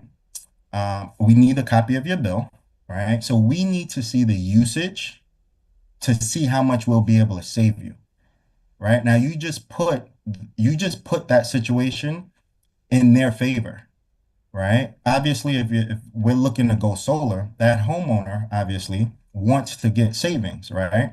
But they may feel a little reluctant to give you the bill. Well, if we can't see how much we can help you save if we don't have the usage, right? Now they want to give it to you, right? Because people are always a little reluctant because their bill has their name, it has all the information on it, and somehow they think you're gonna, do something crazy, right? However, we can't help them. We can't help them with savings unless we see what the actual usage is, right? So that's a little way around that. And then booking the appointment. Now, as I add, booking the appointment and getting the bill should almost take place simultaneously, right? It's been a few times where someone has the bill and they don't have the appointment, right? Or they have the appointment and then they don't have the bill, right? And it happens, right? It's not a big deal at all. It definitely happens, but you want to kind of do both simultaneously, right? As you get the bill, you want to book the appointment as well. Now, a key for this is whatever mentor you choose to work with, you want to have their calendar ahead of time. So as you're trying to book the appointment with the client, you already know what times are available for your mentor, right? And it just makes the situation overall easy, right? So you want to know the mentor's calendar while you're booking the appointment, right? And here's an easy way that I usually book appointments, right? I just narrow it down. It's kind of like a funnel. So I ask a series of questions. Weekdays, Mr. and Mrs. Homeowner, what days work best for you? Weekdays or weekends, right? They'll choose, right? I learned this from the Grant Cardone training a long time ago. If you give them a choice, they'll choose, right? Weekends or weekdays. They'll pick one, right? Mornings or afternoons. Guess what? They'll pick one, right? So let's say the client says mornings, then I'll give them two times, right? You want to do at 9 o'clock or at 10 o'clock. And guess what? They'll choose one. What you just did is you narrowed them down to choose the appointment time that works best for them. And obviously, as you're looking at the calendar, you'll make sure that it works good for you and the mentor as well, right? So very simple, very direct process of booking an appointment. And when you're booking an appointment, once again, obviously we go through this, so we hear this a lot. Clients are going to ask a lot of questions. It's our job as mentees, right, to just, once again, pique interest, get the bill, and book the appointment, right? When you start to answer questions, it's almost a setup for you, and you don't even realize it, right? So most times clients are going to ask questions that they know you can't answer because that's their way of getting out of the appointment before it's even booked, right? So do yourself and do them a favor by not trying to answer questions that you know you're not going to know, right? Once again, just and I say this because once again, I see it happen all of the time. People talk their way out of appointments by trying to answer questions, right? This is where you say, hey, you know what? That's a perfect question. I can't wait till we have our appointment with the mentor or with the manager, whatever it may be, so he can actually go over that information with you. What time is good? Weekdays or weekends, right? See how we kind of just switch from answering the question to going right back to booking the appointment, right? Another thing, I want you to think about this and understand when you start answering questions, right? You don't realize this, but you're answering questions, right, that they need answered on a consultation. So the more information you give them, the least that they think that they actually need a consultation, right? So you want to kind of take that information away. Now, this is important because I do it till this day, right? I booked the appointment for tomorrow, right? On Sunday. I spoke to the lady last night. Called her earlier in the day. She called me back. And this is a referral from a member of my BNI group. We got to talking, and she started asking me a bunch of questions. And I said, I'm not sure. Why am I not sure? She asked me, am I able to do both units? Am I able to do this? Am I able to do that? And I told her, I don't know. Why? I don't have your bill yet. Right? So guess what she has to do? She has to send me a bill. Guess when she sent it? Immediately. Right? Because now she wants to know what I have to offer her. Right? In addition to that, she was asking about, how much am I going to save and how much is this and that? And I'm like, I don't know. Why? I don't have the design. Now, this is actually factual. I don't have the design and I didn't have the bill at the time, right? So I can't actually give any information, but I'm not even going to try to answer anything until we have the consultation, right? So just keep that in mind. Don't go into too much detail. It's unnecessary, right? And you never want to talk yourself out of an appointment, right? Because this is extremely important that we have the consultation, right? So that's definitely something to keep in mind as well. Also, guys, we want to set the right expectations, right, for a consultation, right? Now, it's funny because, some of you guys have been on a call with me and consultations kind of, if the deal's being closed as well, it may last 2 hours, right? It could last that long, right? How long would you take, right, on an appointment to make an additional five to $10,000, right? There's been appointments that I've had that's been 3 or 4 hours, right? Why? Because I have to be patient with the client, right? I can't show them that I'm rushing through the process because why would they choose to go solo with us if we're rushing through the process? Right? So you just want to set the right expectations. Now, when I say that, I'm not saying that every appointment is going to take 3 to 4 hours, right? Once again, you want to set the right expectations by just saying, hey, consultation may take roughly about 45 minutes or so, right? The or so part is extremely important, right? Because it could be a little longer, right? But 45 minutes should usually be good. I can go, most mentors should be able to go through a consultation in 45 minutes. However, obviously, if they're looking to move forward, it may take a little longer. And you also don't want the mentor to rush, right? You want the mentor to actually take their time and go through the consultation, right? Because if they're rushing, this is where the client now starts to feel like they're being sold because people are talking real quick, right? And that's the no-go for clients, right? So you want to make sure you take the time that's needed and necessary. In addition to that, I'll call, a Bree out and talk about a consultation that we had. We had a client, and I was warned ahead of time, this is going to be a difficult client. And I said, boy, I can't wait. Right. Bernice also told me this is going to be a complicated client. Client has all these issues, so on and so forth. And the client got on and she was aggressive, right? Very aggressive. Hey, tell me what the price is. Tell me what this is. Boom, boom, boom, boom, boom. Right. And I basically just stopped her and I asked her, listen, do you want to see how much money you could save or do you not? Because we don't have to do this. All right. And once again, it's called posture, right? Just understanding that you have what the client needs, not the other way around, right? They're on a Zoom with you to save money for their home, right? We're not begging. Mr. Bean talks about this all of the time. This is a business where you don't have to, be on your knees, right? You don't got to be out here begging, right? Freedom Forever allows us to do everything that we need. It gives us great pricing and installs all over the country. Installs take place relatively fast. They do a lot of stuff, on our behalf. So we don't need to be begging people out here, right? You need to operate with posture. When a client can feel that you have commission breath and you're looking to close a deal, this is when they turn away. They may like you, they may want to do it, but they'll turn away because they can feel the commission breath, right? So you just want to have posture. And when I say have posture, this is not only for the mentor, this is also for the mentee, right? Have posture, right? Have some pride about what you do. Have some pride about, the service you offer, right? Because it is actually the best, in the nation. So that's huge, right? So That's setting the stage. Let me just check time. Okay, we're good on time. So that's setting the stage, right? That's step number two. Now we're moving into step number three, right? And step number three is the actual consultation, right? Now this is the good part. Right? So you want to be able to give your mentor, first and foremost, before the consultation, you should have a quick call with your mentor. All right. Now I understand sometimes just because of schedule, sometimes it gets a little tight and rough and things of that nature. People are working throughout the day, so on and so forth. Absolutely get it.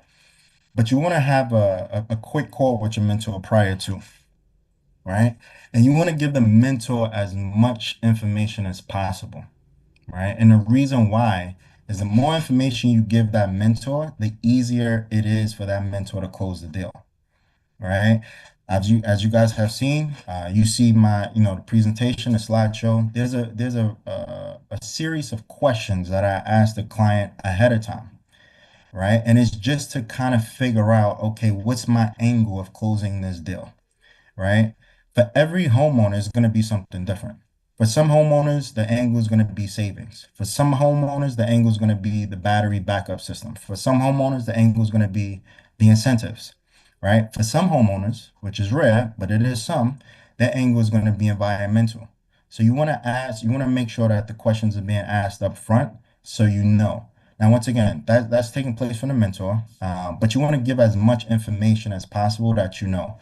And when I say as much information, obviously, as a lot of us get started, we're referring like friends and family into have the consultations done, right? Done for, I should say, right? So you know a little bit about this family member, right? You know a little bit about this friend. So you want to just give that information, to the mentor as much as possible, right? Once again, two questions. How long have they been looking, right? And why haven't they moved forward as of yet, right? If you don't ask anything else to the homeowner, asking those two questions will be pretty good, right? It's more than enough information. Now, right, that's before the consultation, right? Now, during the consultation, very important part. And I just want to say I learned a lot of this whole process of consulting. I've learned a lot from watching, Mr. Bean back in the day, right? From learning from, different companies and learning and understanding the power of three ways and learning and understanding the power of edification, right? So it's amazing now that we have both opportunities literally in one. But during the presentation, you want to give a quick intro, right? Just a quick one. Now, this is not like, network marketing where you got to tell the person that, the person, the mentor, flies on, is like the best person in the world and they do all of this stuff and he's made over $18,000 this past month or this past day. All that information is not necessary, right? Here's a quick intro. Very important. The mentor's name, right? Hey, Mr. and Mrs. Homeowner, this is Idris, right? Reason why, right? And I just want to talk about this because this is extremely important. If you are introducing your client to introducing the client to the mentor and you don't pronounce or know the mentor's name and say it correctly, there's already an imbalance and the meeting just started, right? Client's going to be able to see that, right? And they're going to know you don't know this person as well as you say you do. Automatic trust is broken, right? So deal may not even be closed just based off of that. I'll give you guys a quick example, or not example, but I just want you guys to know when we have a consultation, the client is already looking for reasons to not move forward. Don't give them any, right? Don't give them reasons, right? So know the mentor's name, right? Very important.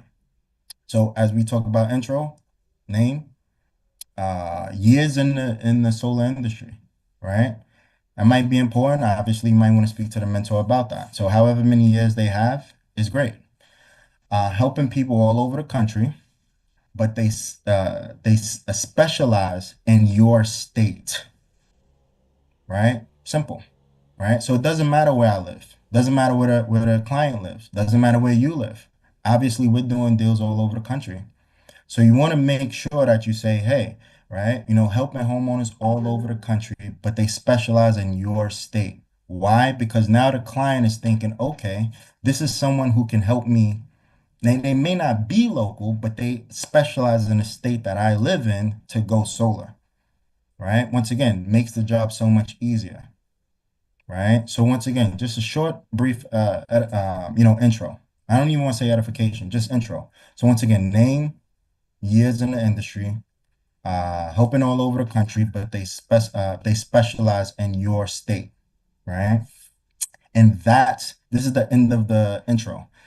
That's why I wanted to introduce him or her to you, right? Now the client is open. They feel comfortable, they feel welcome, right? And now their ears are open, right? And you let the mentor take it over from there, right? As you guys probably heard, I start a lot of my consultations by saying, this is not a sales pitch. This is a consultation. It's my job just to explain how everything works and then allow you to make the decision on whether it makes sense for you or your home, right? It's kind of like disarming them so they feel comfortable about the information that they're about to hear, right? Once again, clients come into the situation thinking that they're about to get pitched, right? A full sales pitch is about to take place, right? So I like to disarm them early on. And also as a mentee, you want to make sure that you're not once again, have some posture. You don't want to be pitching them to book the appointment, right? I do solar. I run a solar brokerage, right? I can possibly help you save money on your electricity bill, right? Who wouldn't be open to that?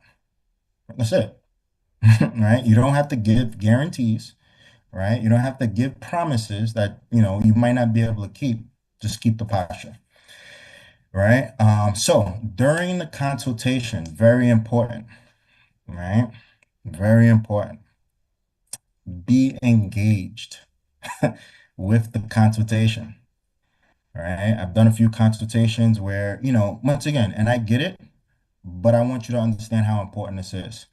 If the mentee is not engaged in the consultation, once again, that client is watching what you do, right? So if you're not engaged, why should they be engaged, right?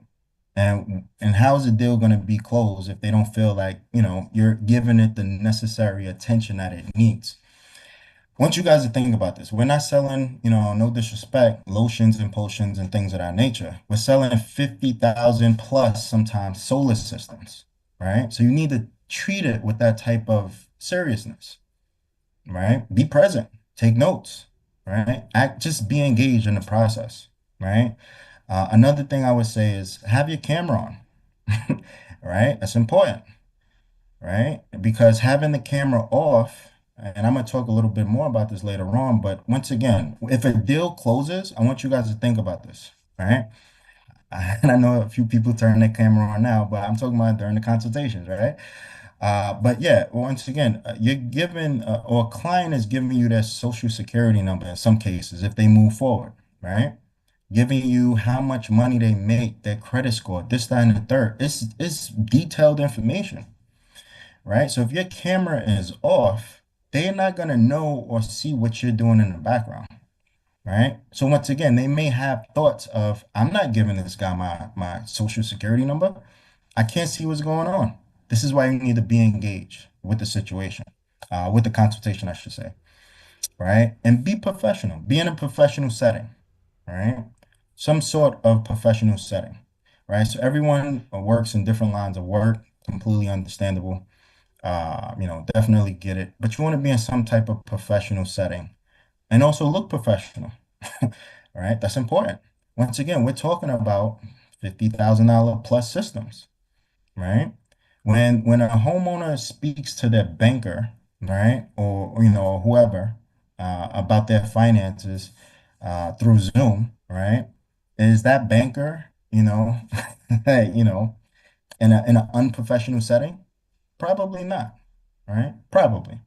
So you just want to make sure that you're in a professional, setting, and you look professional as well. No one's asking anyone to dress up in three-piece suits and anything of that nature.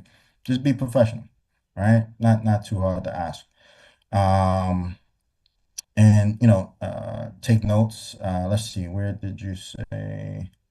I'm just looking over my notes here. I apologize. Oh, yes. So as you take notes, you should be taking notes throughout the whole consultation, and you should be taking notes to ask the mentor questions. So the fastest way to learn how to be a mentor as a mentee is by asking questions, right? So, hey, mentor, why did you say this? Right? I want to shout out Brie again because, we have a lot of detailed questions and she asks a lot of questions and she wants to know. And I appreciate that as a mentor because I know she wants to know. And that tells me she's engaged. That also tells me she's on her way to mentor quick, right? Because she wants to know the process. She's asking all of the right questions, right? So why did you say this? Why did you say that? How does this work? Right? How does that work? Right? So if you're not familiar with net metering, ask, right? If you don't understand why I said something or why the mentor said something, ask, right? And I'll be transparent. I did a Mr. B may notice, but I did a consultation early on with Jabari, right? And this is me having solo experience in the industry. After our initial appointment or whatever, I was on the phone with him for about 2 hours after asking him questions. How does this work? How does that work? How does this work? How does that work? Right? I know you've been doing this. How's this? How's that? Right? Why? Because I wanted to know.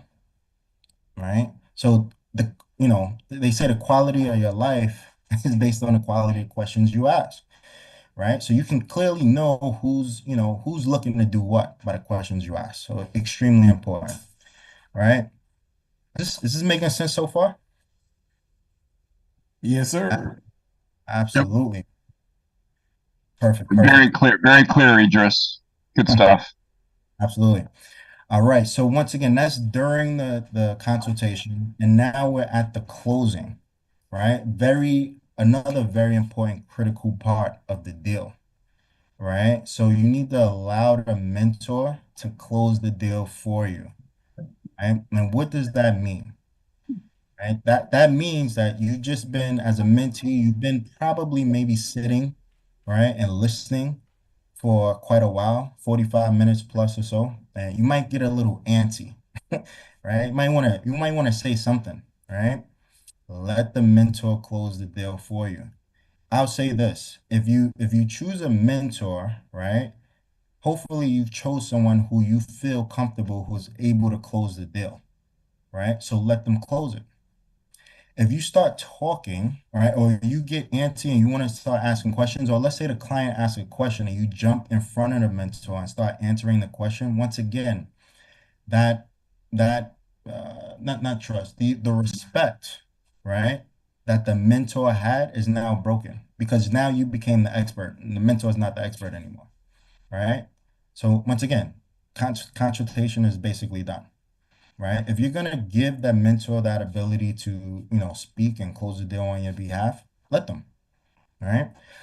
So once again, don't get antsy, don't answer any of the client's questions. And once again, I know some of those who have been on consultations with me specifically, you may see and you may hear that, sometimes the conversation goes in different ways and you may not even notice it, right? I want you guys to understand as a mentor, the goal is yes, to consult. I get it. I got it. Obviously, the goal is also to close the deal. Right? So sometimes the conversation is going to go in a way that you may not expect it. Let me give you an example. If a client is getting a little rowdy, right, I may take the deal away. Right? I may say, you know what? I'm not even sure if this makes sense for you. I'm not sure if you qualify, whatever. You may think, oh my God, why is he saying that? Once again, let the mentor do his job. What this is called a takeaway, right? So this happened the other day with Philip, right? We were speaking. a client was giving a bunch of objections, and he's feeling a certain way, and I'm not sure this, and I looked up that, and I looked up this. I said, listen, we can either go for it or not, or we can just not do it at all. But it's completely up to you. Right? And once again, you just sit there and wait for them to respond. Right? And now they start wanting to re-engage with you because no one wants something taken away from them. Right? So my point is, let the mentor do their job. Right? And also, right? I would say when after the deal is closed or the consultation is done, in most cases, the mentor is going to kind of open up the floor, for the mentee to speak, right? So, and when I say that, I got to be careful, but yeah, when I say that, once again, hey, so and so mentee, any closing words that you have at all, and then yeah, you can add into the conversation. But before then, once again, you just want to give the respect to the mentor, right? Because you want to keep that. I call it the triangle. It's the same thing for three ways, right? Your client, they trust you, right? But they may not respect your sense and when it comes to solar. However, if you intro and or edify the right way, they respect the mentor that you got on the line, right? So let that situation play out the way it should. Does that make sense? Absolutely. And the last part is basically the review, right? So if we've had a few consultations already, after the consultation, the goal is to get on the phone real quick, and the goal is for the mentee to just ask some questions about the consultation, right? What did you like best about everything? Or why did you say this? Why did you say that? Tell me a little bit more about this. Ask all of the questions you have because it's important, right? It's also important for you to ask the mentor right then and there because it's top of mind, right? I tell this to a few people on my team all of the time, but a mentor, right, is dealing with multiple clients all day. So there's multiple situations, equations, homes, panels, all types of different thoughts that are in our mind. So if we don't talk about it right then and there, chances are we might forget, right? So after the consultation, ask all of the specifics that you might have at that point, just so it can be addressed right then and there, right? In addition to that, the goal for the mentor is or I would say, in my opinion, to tell the mentee about the mindset of the consultation, right? So, for instance, we went with the lease because X, Y, Z.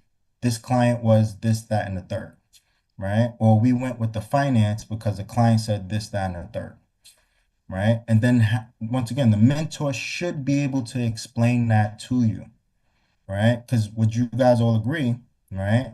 The goal of being a mentee is so you can be a mentor. So if you have mentors that are not explaining these details to you, what that actually means is that you're not learning. If you're not learning, that means they just worked with you to make a commission, right? And this is what I actually see is wrong with the industry. No one's actually being taught, right? There's just a lot of people out here trying to sell solar deals that may not necessarily know what they're doing. So they use their prior sales experience to try to close deals, but they don't actually understand the mindset of each and every deal that takes place, right? So you need a mentor to make sure that they go over that with you. In addition to the review, step four is also the commission breakdown. Now, this is a very popular discussion. Everyone wants to know how you get paid, and everyone should know how you get paid, right? It's the mentor's job and to actually break this down. However, what I do know is that guess what? Mentor is not going to explain it to you if you don't ask, right? So you want to ask, right? And you want to make sure that you actually ask, hey, mentor, okay, this deal is this, that, and the third. Tell me a little bit about the breakdown, right? What's the split? How does this work? And you should easily and quickly see if someone's not telling you that information, chances are they might be, hiding some information from you. Right? Now, I also want to say, being in the solar industry for a while, when the deal closes, that's the start of the project. When the deal closes, right? So what the deal may be on day one of the deal closing, it may not be like that on day 15, 20. Things change. I wanted to make this clear that in solar, you're dealing with basically four different industries at the same time, right? So construction, right? Things change in construction all of the time, right? You're dealing with real estate. Things change all of the time in real estate. You're dealing with finance. Things change all of the time in finance, right? And there's also a little bit of customer service dealing with that, right? So as a mentor, also as a mentee, it's just important to know that things may change, right? So once again, this is the part where the mentor kind of like just make sure that the expectations of the mentee are addressed, right? Okay, so just some additional notes I had. I know we're running short on time, but once again, the recordings of the Zooms, right? So I would say obviously I know Mr. Bean obviously, talked a lot about having the recordings and things of that nature. So that's great to do on like family, friends, things of that nature. But we also want to keep in mind when we're dealing with like cold market, if a cold market person sees that their Zoom is being recorded, then they may not feel as comfortable, right, going through with the whole deal, right? Because you got to remember, social security number, right? So in some cases, when the deal closes, that client needs to put their bank account information as well, right? So we just want to be mindful about that from time to time. Once again, when you're dealing with family and friends, it's a little bit different, but as we start to go into the cold market, just something to keep in mind, right? I talked about the trust and respect triangle. Once again, just like a three-way, right? The client trusts you because you set the appointment up, but they respect the mentor because you gave them that intro and that edification. So you want to make sure you keep things in that way. I know I heard a little bit about bad reviews. So once again, as Mr. Bean said earlier, bad reviews, less than 1%, over 160 installs nationwide, right? That's how you kill that situation. And last statement, right? I know Mr. Bean has a lot of, other mentors on the team and things of that nature. I would say you want to work with people who are plugged in, right? Mr. Bean talks about it all of the time, right? Plugging into somebody based on a personality, plugging into someone based on what you see them post all day and, all of the hype. Plug into people who are plugged in, right? Extremely important. It's already happened a few times on my team, right? Where I recommended a certain mentor and that mentor started talking about some other stuff, right? It happens, right? Also, that mentor is not plugged in. Mistake on my end, right? So you want to be very careful about choosing mentors and make sure that they're actually plugged into the system, they're plugged into the leadership. And we're actually building this the right way in the right direction for all of the right reasons. So with that, I'll pass it back over to you, Mr. Bean. Definitely appreciate the time. Man, I appreciate the info. I have a mom talking about typing over here, and I got my notes, bro. Like I said, I just man, I'm just impressed, bro. Like I said, this is good information, good content. I appreciate this, and guys, I'm gonna just say again, me and Idris was just talking last night, just in general, and we were just talking about business in general, talking about how to move the company along further, and some other things, and we talked about this training that he wanted to do, and I'm like, you know what? Let's do it for the group first, and so. You guys got the first opportunity to hear this training, and I just want to hear from y'all because I know I can edify this all day long. But what did y'all get out of what did y'all get? Give me some takeaways that you guys got from. Well, I was just going to say something real quick, Mr. Bean. I've known Idris a long time, and one thing I want to make sure everybody knows about is where he talks about that jump in the hot market, where he talks about referrals. Because I personally know from back in the day, being in solar for a decade with Idris, a big difference we had is I turned my back on people and kept moving forward, right? Not to be hostile, but that's just the way my rhythm was. And Idris never stopped looking back at the people he helped. And that's why his market more than tripled where mine dwindled in the same amount of time with the same amount of people we closed. So everyone, I want them as a takeaway, remember the power of the referral because it's massive. And that's why I have much respect for him. Thank you, guys. Thank you, Idris. That's a real big deal. Guys, I'm gonna tell you referrals. Referrals, it's the best business out there. Referral business is the best business out there. You have people who get referrals never have to run an ad campaign. They never have to go to social media. They never have to call their friends and family because they do great business. And so, again, when you do great business, people will talk about you. And when you do bad business, people will talk about you.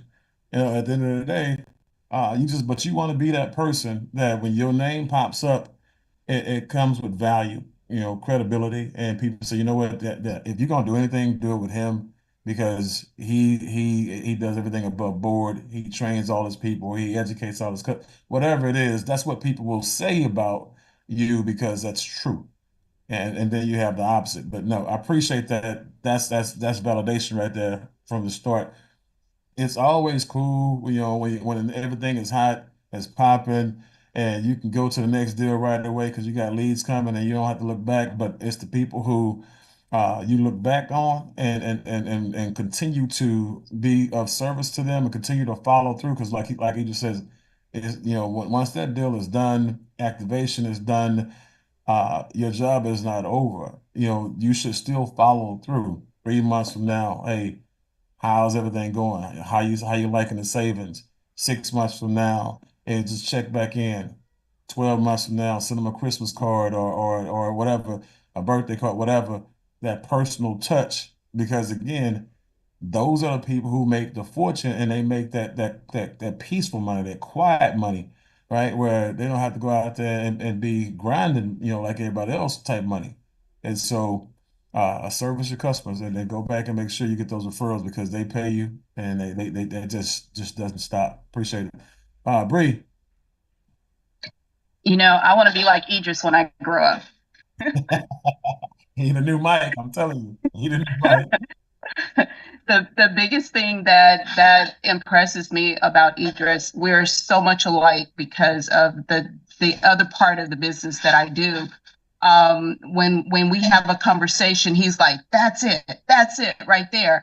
And I've had experience with other mentors, and I've been very, very disappointed to some mentors sounding just like straight up salesmen. And it's like, you've got to be kidding me. It's like, I'm ready to hang up on this call if the client is not. But to be able to have the experience with Idris, to have the training, to have the mentoring from him has been superb for me. Angel is constantly pushing me. She's like, you're my Houston mentor. You're my Houston mentor. And it's like, yes, by the time Idris finished with me, I will be everybody's mentor. That's what I'm talking about.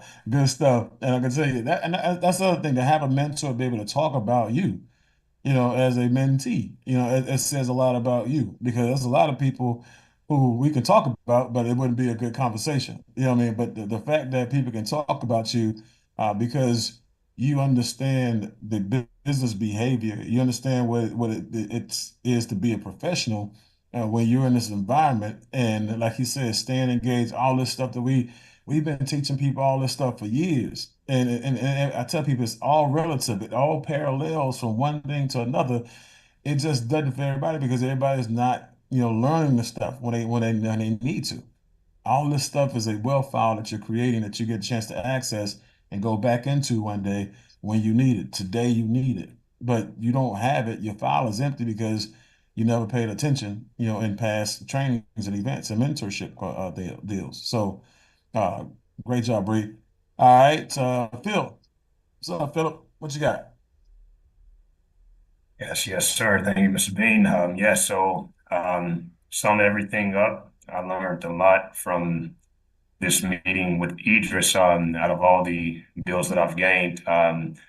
And I just want to say that I appreciate you, Idris, taking the time out, being patient with me, and basically I'm learning so much now how to articulate and when I get a bill, let the mentor do the job, and basically being a servant, learning how to like the situation that the other day, I didn't expect that, but learning how to keep my posture, learning how to just, and things not going to go the way we expect to go all the time. But the fact that this would be the first deal and seeing how you handle the situation to where it would be a panic for me because if you don't know how to handle something, but I appreciate that and looking forward to growing and learning and being a student and sitting on the calls on the future deals that we have and go forward with that. Thank you. No problem, no problem. I appreciate that feedback. Good stuff. All right, Jeremy. Yeah, so I just wanted to say I've been working with Idris here probably the last month or so, and it's just the professionalism that he has. It's amazing, and he's real patient with me. He if I call him, he'll answer the phone. If he doesn't, I mean, if he's not in a meeting, but he'll call me back. And the one thing I do love about the whole thing is he's not afraid to tell me if I'm doing something wrong.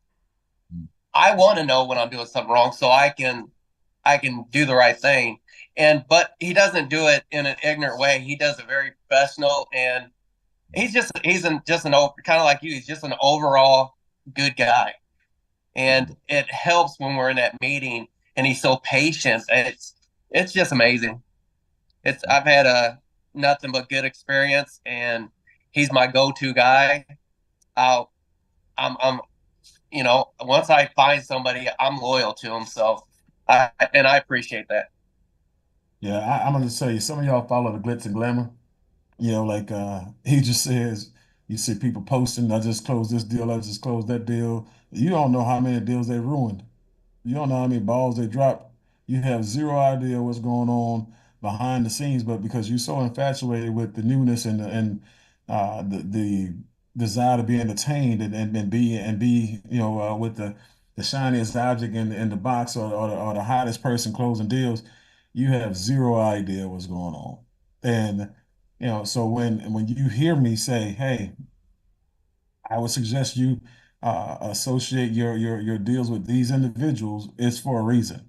And if I can come to you directly and say, yeah, these are people who we're steering away from, it's for business reasons. I already understand something that you don't. I have access to information that you don't. All right.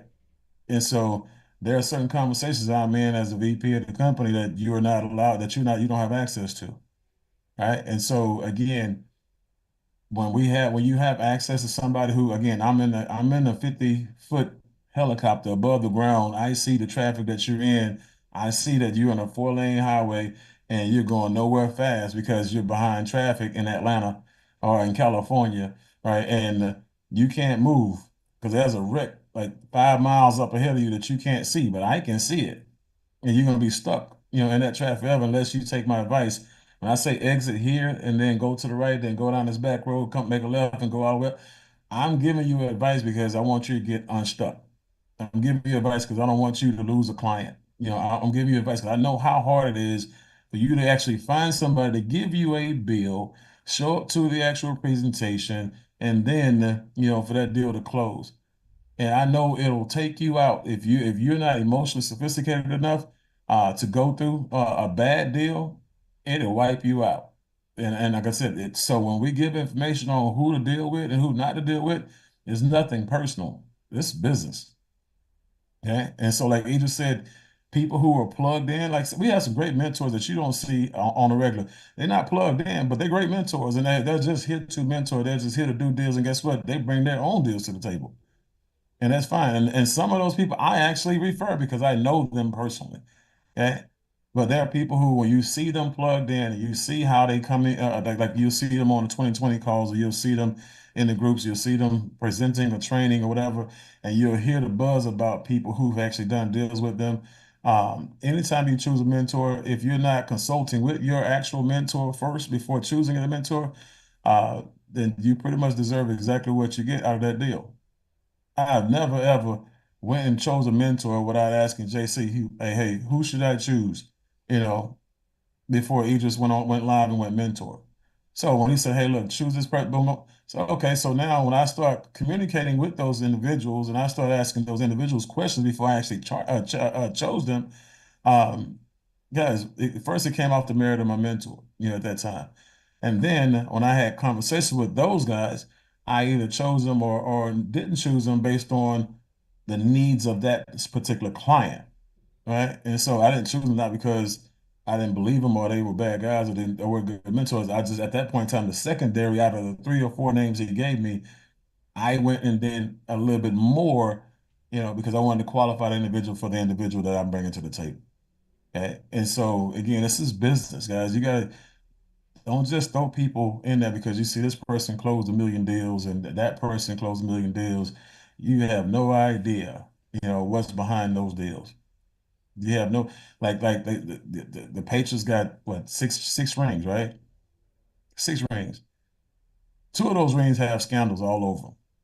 Deflate Gate and some other stuff. It's like the Spy Gate, Deflate Gate, you know what I'm saying? And think about the championships that they didn't win.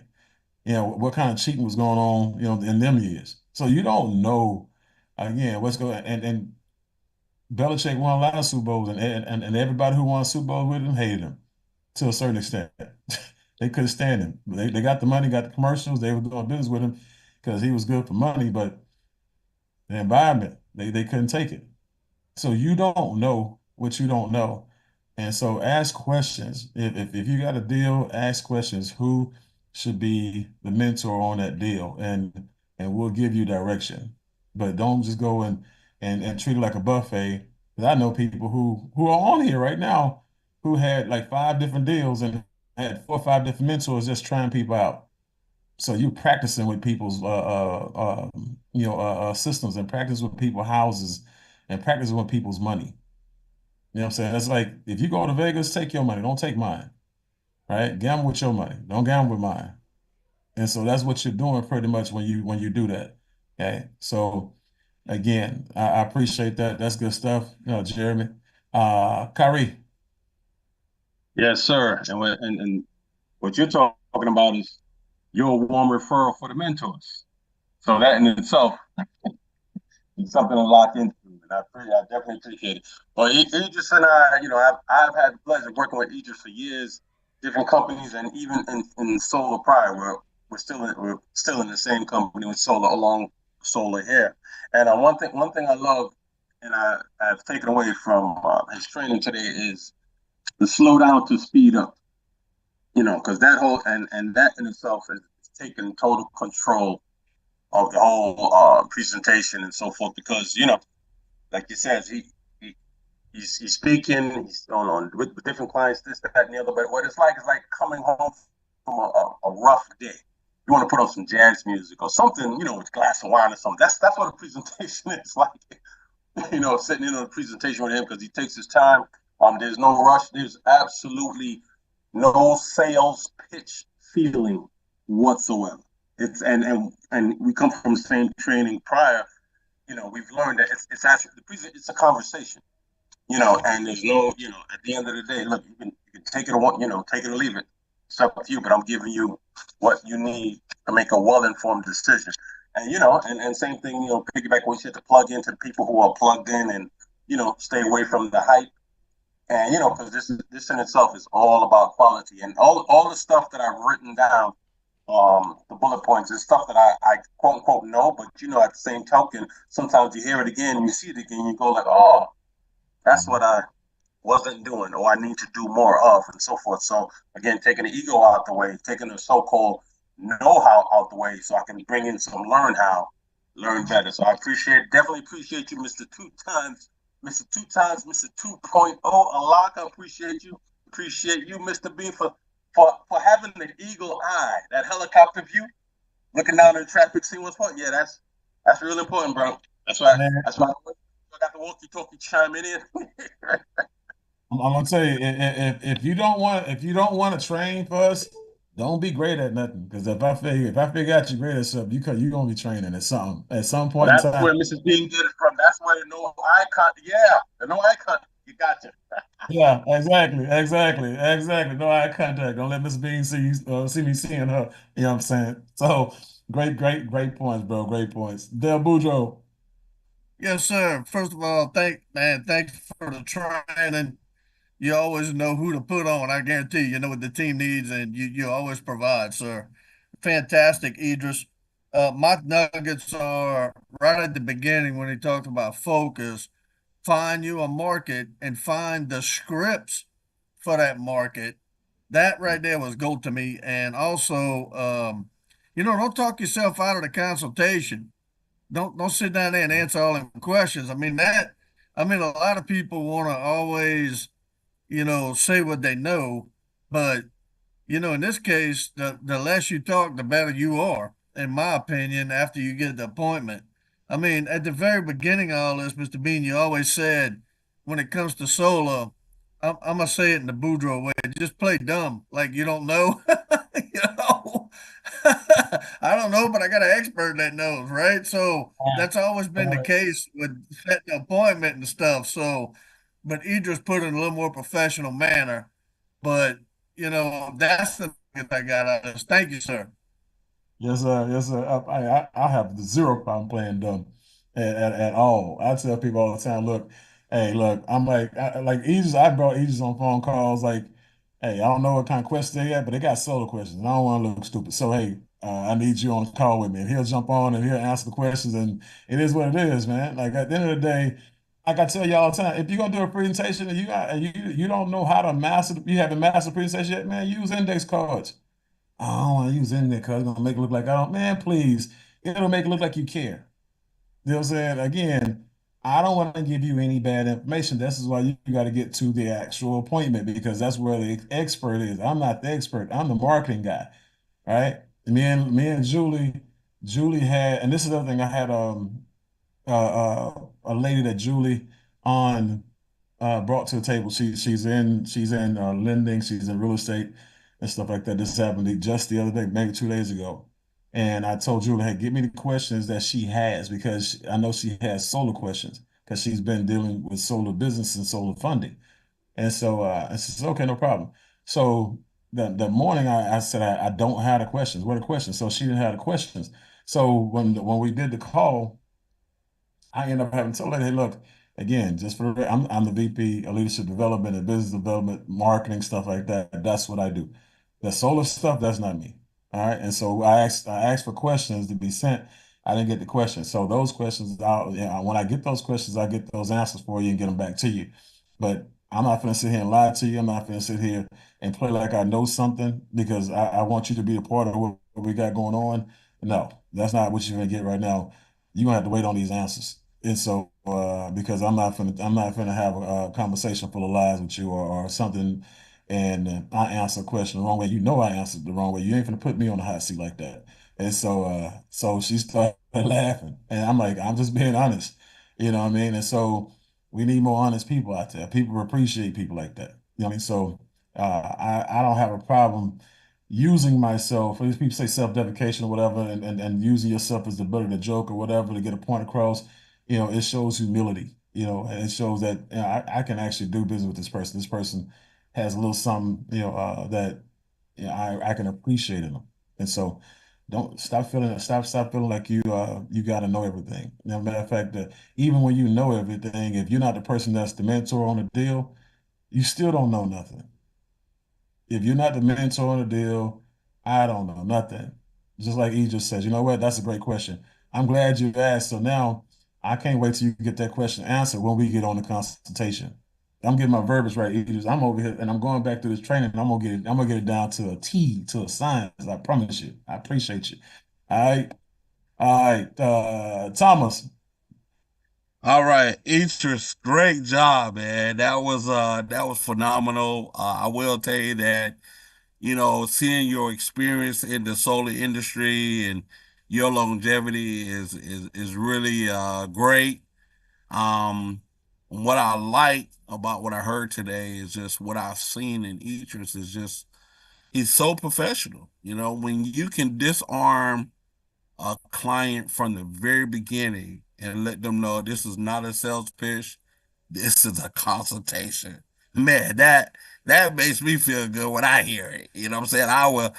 and he's done a great job with the people I put in front of him, and he's very fair, even with the pricing of the project, and that's something that I think is really good because you can, we need to make money because we're in business, you know what I'm saying? But he's very fair with that. He really didn't really talk about that in his presentation, but he's very fair with that. But I just love the professionalism, and it's not a sales pitch. It's a consultation. So Idris, keep doing what you're doing, man, and thank you for the training. I learned a lot too because our job is definitely piquing the interest, getting the bill, setting the appointment, but you drill down deeper today and gave us some other things to think about. So thank you so much. Matter of fact, you actually ended, basically what I was going to comment on. A lot of y'all who have actually been through the process, of mentorship with other people, and been through the process of mentorship with Idris, you see there's a drastic difference in most cases, stark difference in some, gradual difference in others. But even if you haven't, and he's been the only mentor you have, after this training, you can go back and say, you know what, man, I did that. Or you know what, that's what I messed up at. Or you know what, I could have did this a whole lot better. Or you know what, I did this and I didn't even know I was doing it right. You know what I mean? Whatever it was, this is a reflection point for you can see, where you stand and and how you behave and mentorship, transactions just based off this training, going back through these five steps. And so, but that's good. This is kind of like a mirror, but I like hearing from people who have already did a presentation with Idris because again, it just justifies what he talked about. He's not just preaching it and teaching it. He's actually living it. So appreciate you, Brenda. I just want to say, well, first of all, I want to thank Miss Patricia because she's done an amazing, amazing job with Idris. Um, I mean, it's just incredible. Every time he talks and every time he has something to say, he's always helping everybody, and I'm very thankful for that. In my personal experience, I was able to work with him with the deal, and I talked to him about personally. I lost around 4 deals because of the way that the mentors were working it. Some of them got to my deal very late. So it is important to know and understand, who you're working with. So just knowing how humble Idris is and, just duplicating for those of us that want to become mentors, duplicating the system that he has is very important because I've seen other mentors do it completely different from start to finish. They don't, not, I don't want to talk negative, but there wasn't training, there wasn't a lot of stuff that was missed. And just seeing how Idris puts it together, I mean, how simple it is just to say, I run No, a no, school. no. Say it. But you ain't gotta say no names. Just say it. So talk about this. This is what people, this is a safe place. You good? Anybody say Yeah. something to you, beat them up. It's all good. Well, yeah, I mean, losing for me, it was a loss of those 4 deals because of that. There wasn't no communication. It was they got to my deals very late. 2 of them were from the same customer, 2 different homes. And by the time we got to it, she was just like, because you know how hard it is hard to get them to actually commit to something and to send that bill. So by the time I got to her, it kept delaying. By the mentor was like, oh, I'll get to it. I'll get to it. It wasn't even accepted until almost 6 days later. And then another week passed by and nothing happened. So that's why I say it's very, very important. And yeah, I know you had said, that they had referred you those mentors. That was the same thing with me. They referred me those mentors. And they're like, oh no, work with this one. He's doing great. Okay, work with this one. Okay. And I did that. But the thing that I didn't like is I had multiple. In one case, I had actually 2 mentors working one of my deals. And it was a big branch that we were working on. I'm still working on her. But this time, obviously, I'm going to have Idris close it. She understands English, but she wanted somebody to speak Spanish. So this time I'm going with Idris. But yeah, it's just you guys have to really careful who you choose and who you work with. And from the beginning, I asked the questions because I'm a broker in the auto industry. So the system is kind of the same. We deal with the same situations, from we can have the deal done and the next day it could change. Numbers change all the time, so we don't know what's going to happen. So I was very excited about learning the whole system because it's familiar. So it's I know I'm going to be a great mentor at it. Just have to want to know more about solar, but you guys just want to be careful who you work with and understand that what we have here, and Idris knows it, and I told him, you know, you're my mentor, and everybody on my team, I tell them, once you guys are ready, you already have an assigned mentor. My goal here is to become, you know, the mentor so I can speak Spanish and actually duplicate the system that I'm seeing with him specifically, because I just love the way he is and the way he works and the way he presents everything. It's just amazing. You know, I learn a lot every time I hear him talking, but yeah, I've had bad experiences and, you know, it is what it is, but you have to keep moving. So don't just because somebody, even from the high, because those referrals came from the top. Don't, Yeah. because that's still your money. That's still, you know, your lead, and whoever has the lead has the control. So make sure you assign it to the correct mentor.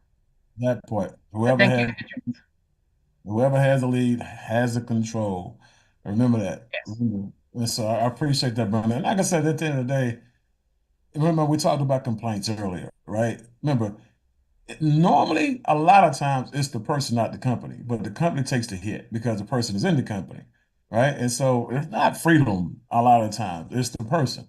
It's not Encore a lot of the time, it's the person, right? And so again, we got to make sure we are, really looking at the things, from a clear perspective. And that's why I say you don't want to.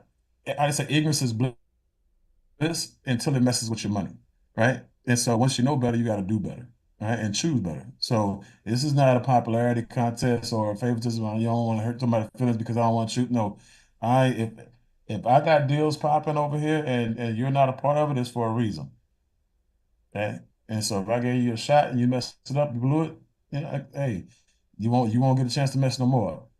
Right. And so that's what it is. This is about business. So I appreciate that. Thanks for being transparent. Kathy, Anthony, and then we'll wrap up with Jeremy. Kathy. You won't get a chance to mess no more. All right, thank you. Great training, Idris. Great training, everybody. So yeah, based on my experience. Hold on, Anthony. We got Kathy first. Was it Kathy, Anthony? Oh, sorry. No problem. Go ahead, Kathy. I was like, that don't sound like Kathy. Oh man, Kathy voice got deep. Hold on. Well, look, I have a voice now because remember, back a couple weeks back, I didn't have a voice at all. But anyway, I just say outstanding presentation. Presentation was fire, just fire the whole entire time. To me, the training bridged a gap for this industry, and not only for this industry, but for being a mentee.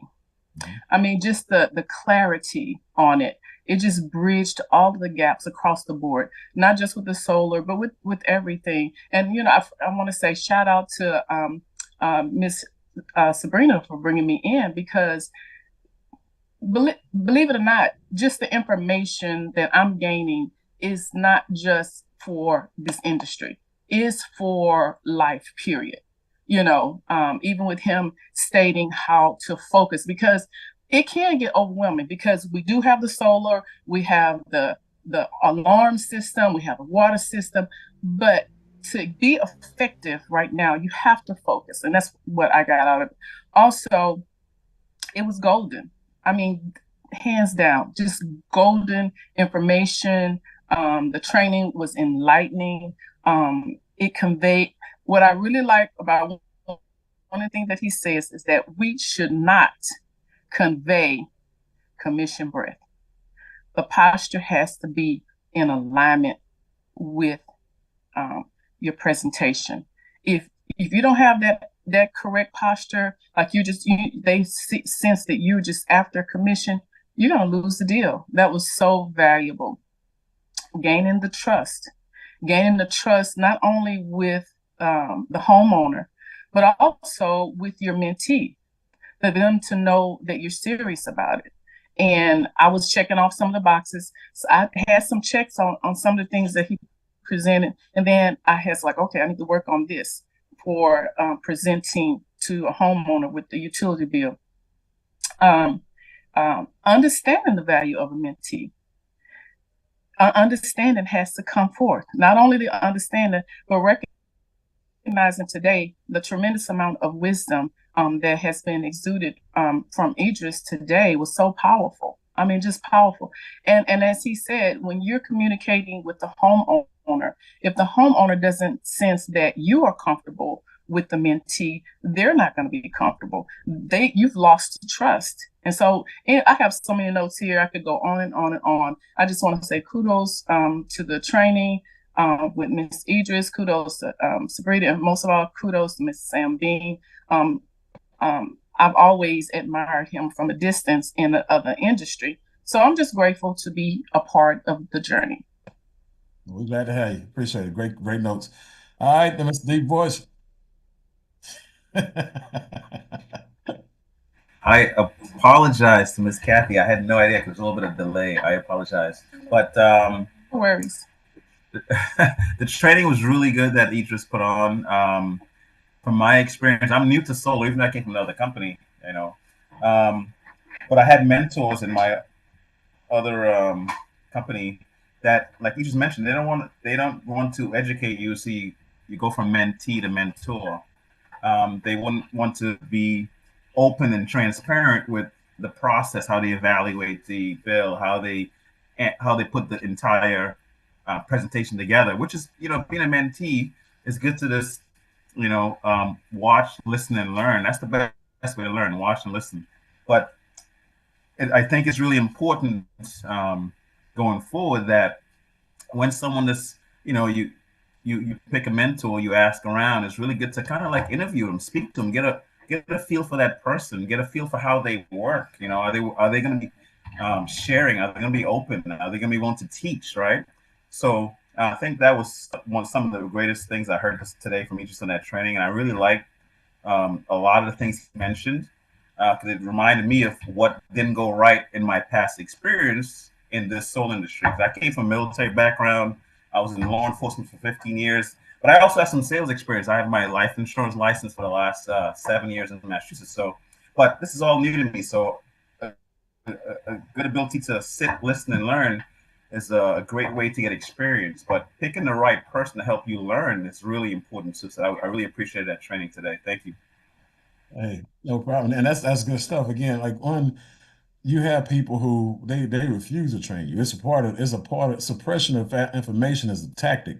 And when they don't teach you how to close, it means that they'll always have to close. Right? And so that's a tactic. And people utilize it and they pawn it off on being so busy. I got this many clients, or I got all of this other stuff going on, and I'm backed up, client to client, so I don't have time to mentor. No, you don't have a desire to. Yeah, that undermines your plan and your scheme. And so, other thing, interviewing, interviewing mentors it's not as effective as you think it is because you're not interviewing a mentor, you're interviewing a representative. They understand that they have an agenda is to make sure that you trust them. And so interview the people who they've done deals with. Those people, they tell the truth, right? And so interview them. Find out who they've done deals with or who they kill deals for or who they've set, did presentations for. Find out who has actually did business with this individual and ask all the good questions about their style, the training, how much training they got, how much did they learn, how were they with the commissions? Ask all the questions that are important to you to somebody else other than the mentor. You definitely want to talk to the mentor, kind of get an idea for there's some things that you'll be able to see when you ask specific questions. But again, if you got access to other people, use them primary and then validate it, with your own personal conversation with that individual. But great takeaways, Anthony. Appreciate you. And then last but not least, we'll go with Jeremy, and then I'll turn the floor back over to Idris. Yeah, I just wanted to bring something up real quick because me and you talked about this yesterday, and then he had said something about how important it is at the beginning to introduce a person, him being the mentor, and getting that customer to know how important he is very important. Like I wasn't, and I I'm bad with it because I wasn't doing. I didn't know what role I should play in uh in those consultant clerks. So I'm glad that he had brought that up. And I know me and you have talked about it. Actually, it was just yesterday of me when I'm introducing you, VP. Just little things like that because it lets them know that hey, they're talking to somebody important that knows what they're doing and how important that is. But I just wanted to bring that up because I appreciate him bringing that up because that's something I needed to do and I wasn't. And I didn't know what role I needed to play in that. But me and you had also talked about that yesterday morning before we was going to do a three-way call. But that's all I wanted to say. Sure, and I'm gonna just say, sometimes I'm just tell you, some of you guys are too casual with your conversations about people who you want to do business with, do business for you. Like if I'm, it goes back to edification. Yeah, and if I'm edifying somebody, I want to put a person in a position where they can't wait to talk to that individual. They can't wait to hear from this person, and so like you just said, all the questions and stuff like that that you want to make sure that you ask the mentor to get their background. You want to take that and sensationalize that information. You want to make that person walk on water. And this person right here, the person I'm about to introduce you to again, and just go and just kind of give them everything that person needs to hear about that individual, and the things you give them are catered to what that person is looking for. So if that person's looking to save money, or this person's probably about the fairest person in the company. And as a matter of fact, most people use him because he doesn't do his deals based on commission. He does his deals based on giving the customer the best deal possible, so they can bring referrals back. And so he's never lost a deal based on pricing. You know what I'm saying? Something like that. You know what I'm saying? So that's edification. Right? That's sensationalizing, what that person does. And that's just one off the top of the head, how you can communicate with, the prospect about somebody. See, I didn't say, man, how much money the man made, how many deals the man closed. I made it specific to that individual's needs. And that's the thing. You got to get in tune with what your prospect needs, but as well as the mentor, and edify the mentor based on the fact that they can satisfy that need for that prospect and sit on it. Right. And so, but good stuff, Jeremy. Like I said, that's the thing. Because if I'm a VP and you got a person coming to the call and they treat me like I'm a rep, I'm gonna hang up. You know what I'm saying? Like I said, and it's not that person's fault. It's yours. You know what I'm saying? So at the end of the day, hey, I have no leverage in this conversation because you didn't give it to me. I said, I'm here to do work for you, and you got me in a gunfight with a butter knife. And so I can't win this. I'm going home, so I can live to fight another day. So I'll let you step in here and catch this bullet. So I'll let you deal with it. But edification, guys, I'm just telling you, edification is huge on all. You can't escape it. It's something you're gonna need in every area of your life. Doc, you've been a doctor forever, right? And so if I say so, but when people come to you for advice, they come to you for advice, on what they need, from a medical perspective. If they want a real estate, advice, they go to a real estate broker, right? But when they come to you because that title says doctor, that's automatic title edification, right? But if I say, hey, look, you need to go to doc because she specializes in, she's not a general practitioner. What you're suffering from right now, this is all she does. She's done this in her whole entire career for the last past 10 years or 15 years or whatever it's been. And so Idris is a specialist. Dennis is a specialist, right? Any of our mentors, they're specialists. These guys, they specialize in exactly what the person needs. So edify that. So for me again, just guys, for me, I'm an avid learner. When it comes to this type of information, I knew you needed it, but I needed it too. And so for me, having this training be done today, man, look, I can't wait to see what the review is going to be for the company, because once I put up this and say, hey, man, look, this is what we need to have this training one day, and we need to have this, hopefully I can get it done before the Mentor Factory. But this right here is crucial. But I'm not going to give them the goods. I'm just going to say I got something I want Idris. I'm not even going to give him the title because I don't want him to steal it. You know what I'm saying? I want to make sure that he is the guy that trained this when this is trained on a corporate level, so people can come in there and get it. And today I got it. So I'm gonna give it back to the guy who gave it. And I appreciate you, bro. Any parting shots you want to say before we get off here? Nah, once again, I definitely appreciate you, Mr. Bean. Appreciate the team. Thanks for all the feedback and all of the love. Let's just continue to go out there and win. There you go. Take everything you learned today, guys. The best way to say thank you is by applying 100% of what you actually learned today. And I'm going to just tell you, there are going to be some people who, um, when they see how you behave, when they see how you move, when they actually get started, as a builder, in this company, because, they figured out that there's some money behind it, not just savings on their systems. You get a chance to now go back and let them know, hey, when they get ready to do their first presentation, okay, hey, remember, and your presentation, and then you give them all the bullet points. See, remember, in your presentation, this is what I did. These are the things that we set the stage. We did all this stuff here. So I need you to do the same exact thing, right, that I did, that you witnessed me do. You didn't even know what I was doing, but I'm teaching you based on how I was taught. So now you had a blueprint on how to raise, your prospect, your new people coming into the business through the system, and get them from point A to point B, because they got to get that bill. All right. So today is Solar Saturday, guys. Everybody's at home. And I'm glad you guys hung out. That shows the quality of the training today that you just gave, because we're 45 minutes past the hour. And so again, when it comes to creating wealth and going out there and taking your life to the next level, there's no clock on it. So again, see you guys next week, same time, same line, more people. And at 12 o'clock, 2 o'clock, and 4 o'clock, if you have prospects, put them on the call, and let the system go to work for you. Take care, guys. Thank you. Thanks.